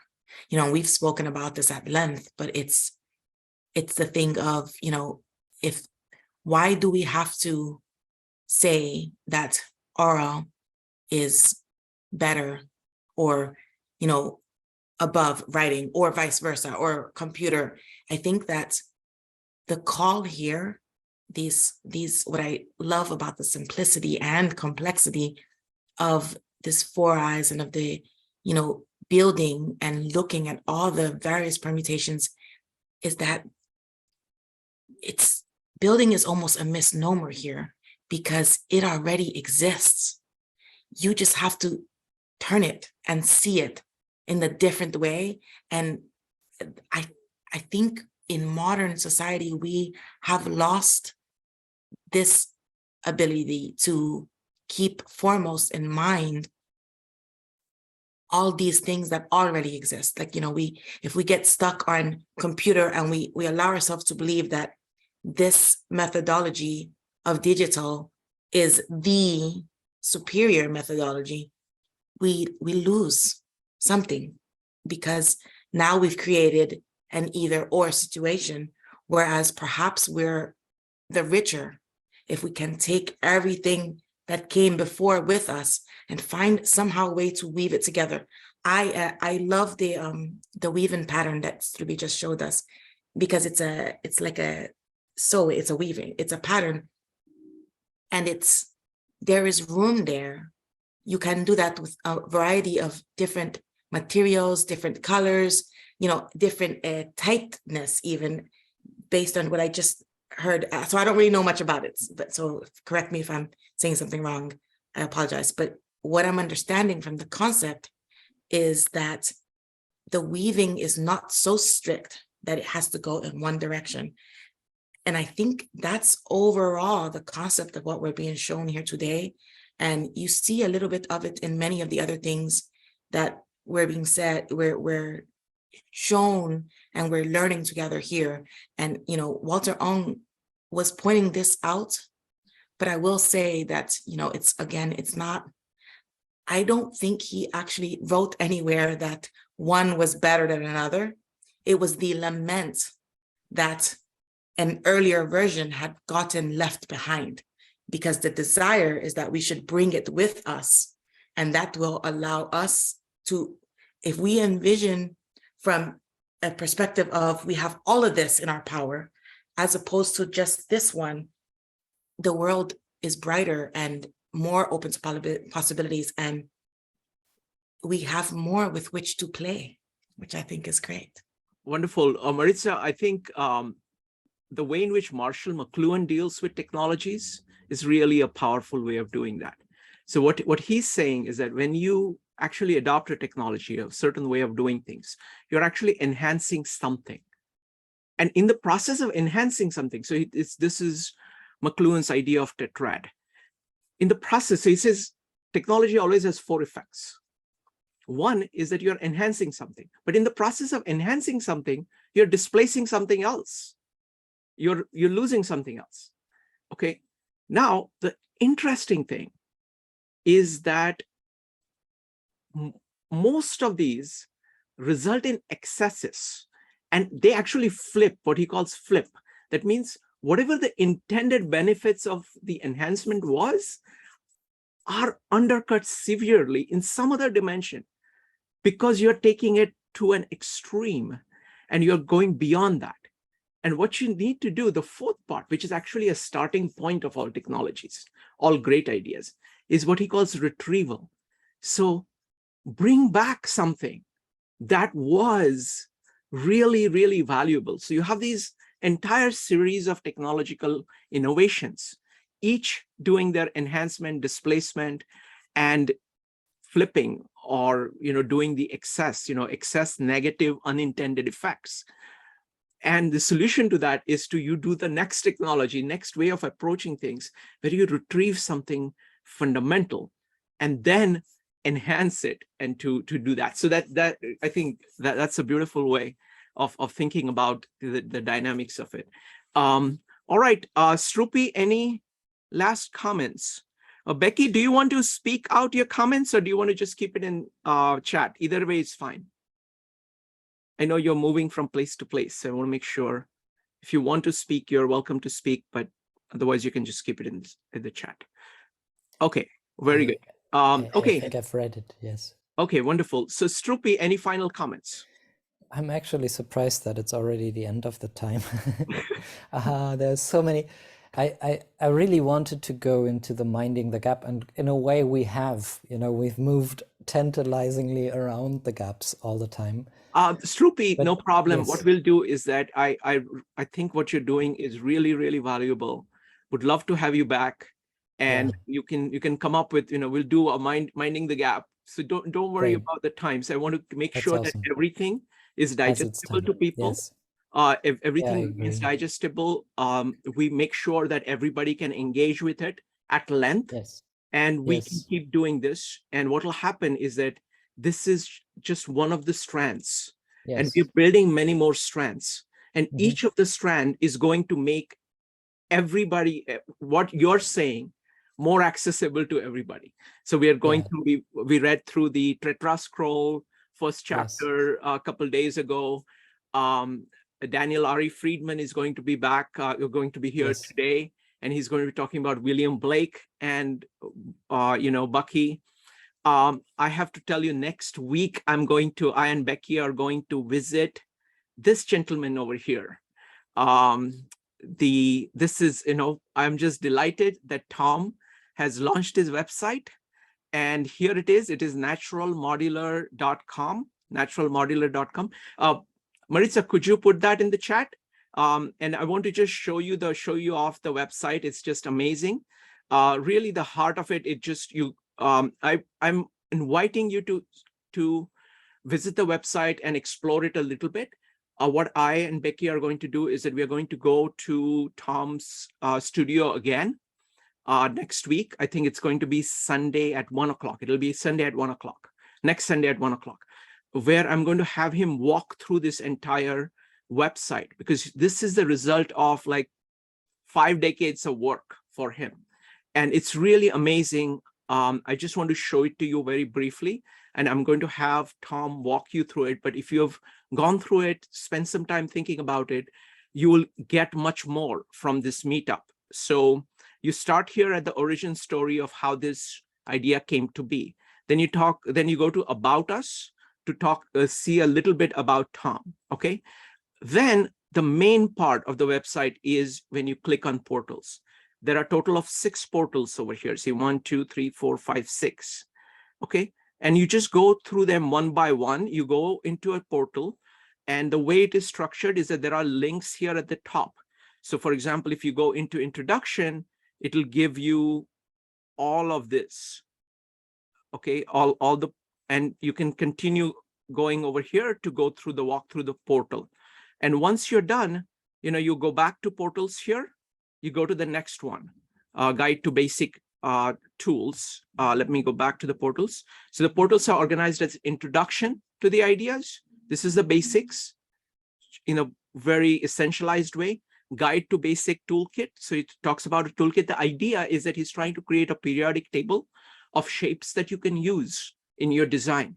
Okay. Then this is a guide to mapping toolbox here. This is structural interconnectedness, which is a really powerful, I mean, if I want to summarize his work, it's like a natural modular and this structural interconnectedness. These are the two kind of really big ideas. This is, and then all of these first portals are using the Platonic solids, and then he expands it to further systems over here. Okay, and then he talks about practical applications of the idea, what he has already done in the past and what can be done in the future. So it's a great website, just incredible amount of work has gone through it.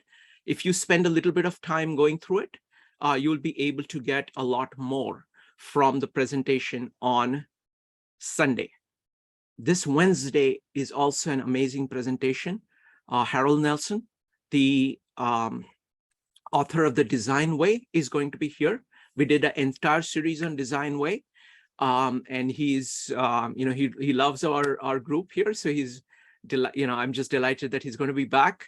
And he's going to be talking about a new design school he's launching. Like, how can anybody who wants to incorporate better design in his life how can they do that? And Marisa, thank you for putting the link to our first video of Tom. I think that's the best place. If you have not watched the video or attended the meetup, that's a good place to start. So you get a very good introduction. We will not be going through the basics. We're going to take this for granted, and I'm just going to have him walk through those 6 portals so that his ideas are far more accessible to anybody who wants to use them. So one of the things I'm hoping from this is that everybody who has been working kind of in isolation or separated from each other in their own work, like to take Tom, he's been working for 50 years on this assiduously, but he's not interacted that much, or world has not interacted much with him. I'm hoping that anybody who's been working on this, firstly, find each other, find other people who see the value in this approach, Bucky's approach to design defined in a larger way. So, I mean, this is what CJ was very particular about. This is Bucky inspired comprehensivity. So it's kind of embracing everything connected with this way of thinking. Okay, so so it's broadly defined, and I think this cross-pollinization and cross-connection and cross-conversation between all of these ideas is going to result in something amazing. I also want to read out the meetups coming up on Bucky series. Next week, so it's going to be, and next week is going to be Peter Meissen talking about the concept of energy, January 15th. Everything is on 9 p.m. Eastern time. January 22nd is John Brett talking about tetrameme, 4-fold way of looking at business organizations. Next, January 29th is Kirby Erner talking about dimensions and synergetics. Next is Kurt McNamara talking about Bucky's comprehensivity in his design, February 5th. Then February 12th, Christopher Zeloff will be here. He'll be sharing some cinematic Bucky themes. He has some really amazing footage of Bucky and his inventions. Next, Doug Jacobs is going to be here, and he will be talking about the idea of I am a verb. using theater examples. Just, he knows Bucky very well. He's written the play on, one-man show, one-man play on Bucky. Next is Robert Sandusky. He's a colleague of Harold Nelson. He's going to be talking about Bucky's design science in the 4 on-ramps that CJ has defined. Next, we're going to have a Bucky brainstorm featuring Steve Thomas. Then Rupali is going to be back along with Ed, and she's going to be talking about Bucky and Maria Montessori. And next on March 26th is going to be Richard Ramsey on social tensegrity. So that's what is coming up. And I will go ahead and schedule something with Struppi for his follow-up on Minding the Gap. So folks, we are very, very eager to develop all these ideas. And in one sense, all of us are in a hurry. I am in a hurry. I want to understand Bucky as quickly as possible. On the other hand, we are extremely patient. I know that world is incredibly fascinating and it has so many things. And we will take all the time. So never feel that anything is it. We are going to pursue all these lines together, and all these lines are going to interact with one another, producing something truly marvelous. So thank you so much. And thank you, Struppi. Look forward to, I'll be in touch and we'll schedule something. Do you think we would have 6 more minutes? Just that. Oh, absolutely. Go ahead. Go for it. Last thread, because I kind of feel like there's something still unspoken that wants Please to be, and this has to do with the gap, with the minding of the gap, very much. And it is I think also a good answer to the query that came from Richard of how do I think in the spheres? And I want to shift our focus a little, because for so far we've mostly been looking into the 4 eyes, which is great. It's a good place to start.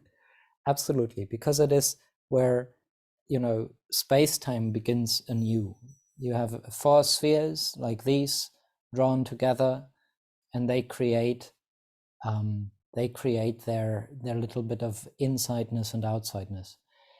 And with these 4 spheres, we do have a gap between them, right? And I'm just gonna not scare away the cat. Let's take just a quick look at this 4 eyes. You see, it is different from this, both in material and technique, but also something else about it is different. And that is what I'm going to go into next time more deeply, which is the interval and the frequency, because this is a 4 eyes of not just these 4, but they would actually be drawn around, oh no, that's going too deep into it.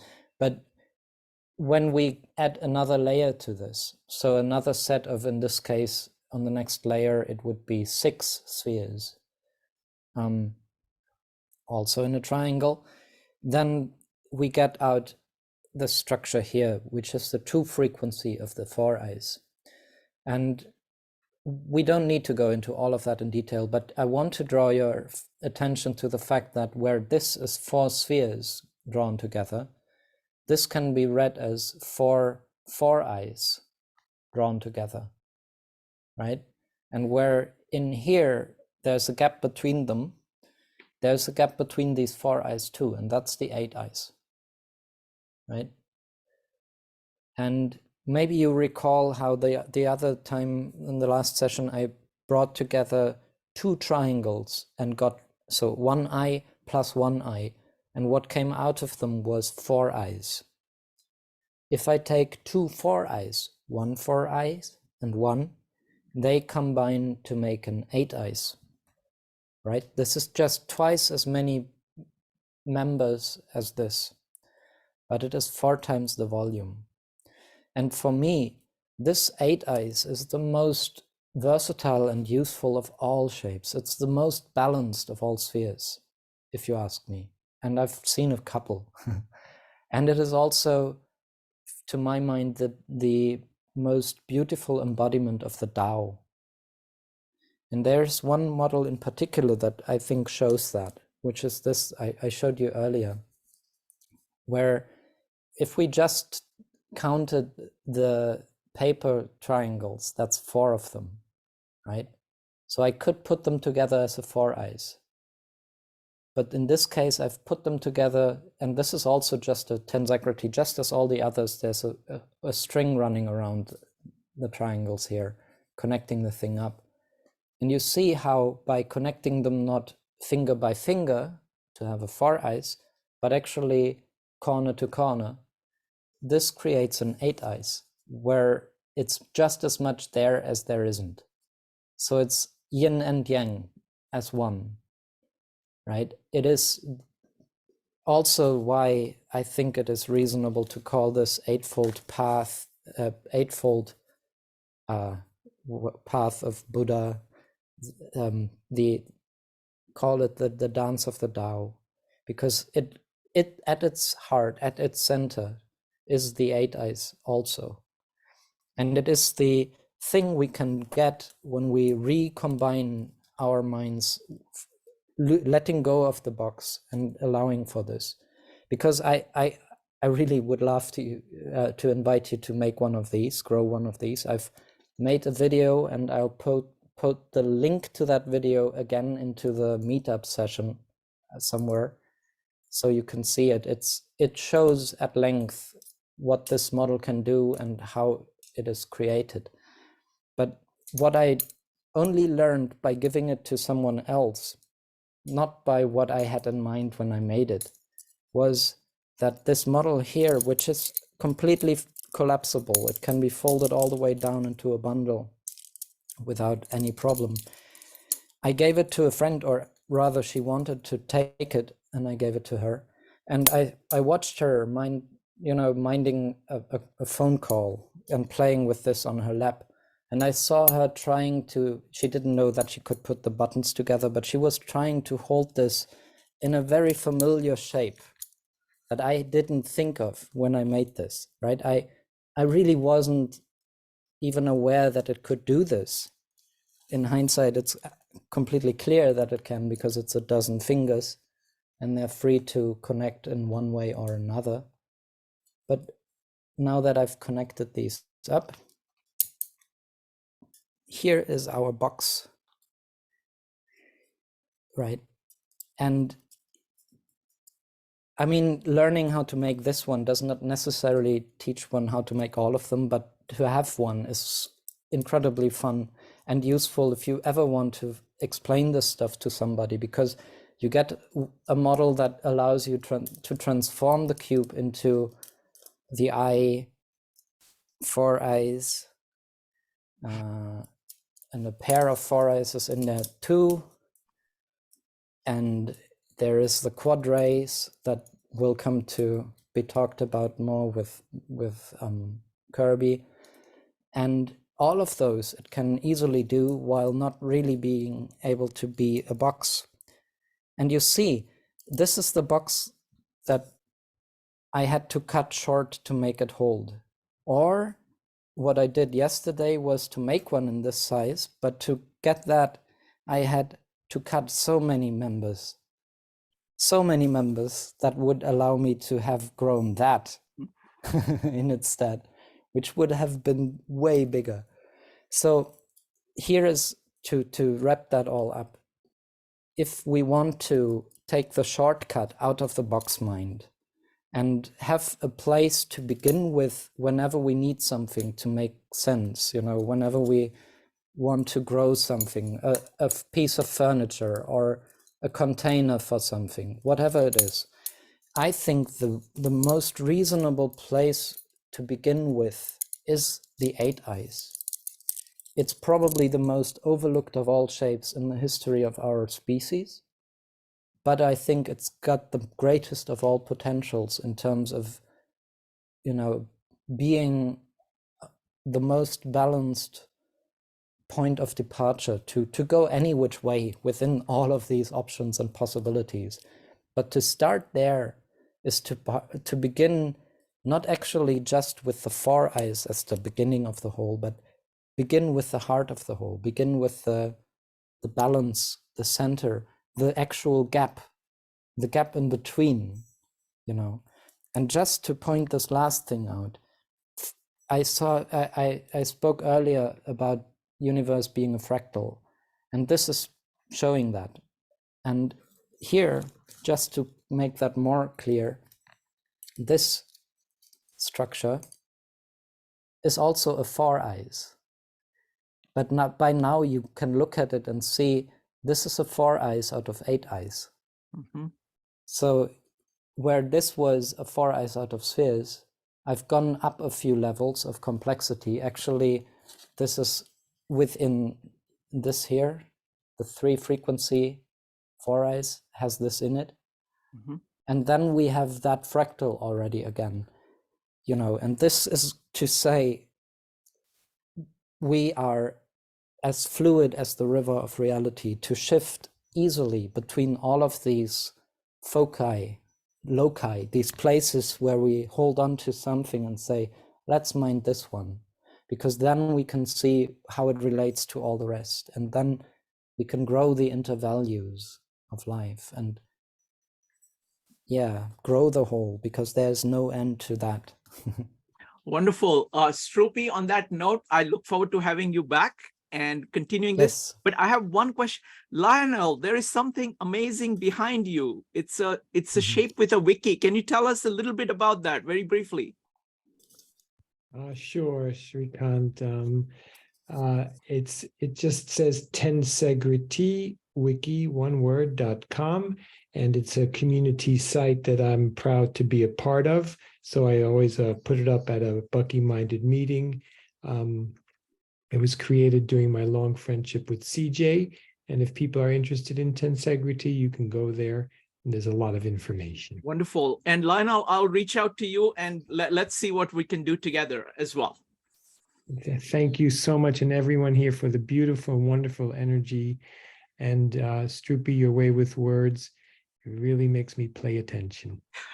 Wonderful. Wonderful. Thank you. Thank you very much, everybody. See you soon. Bye, See everybody. you later. Bye. Bye. Thank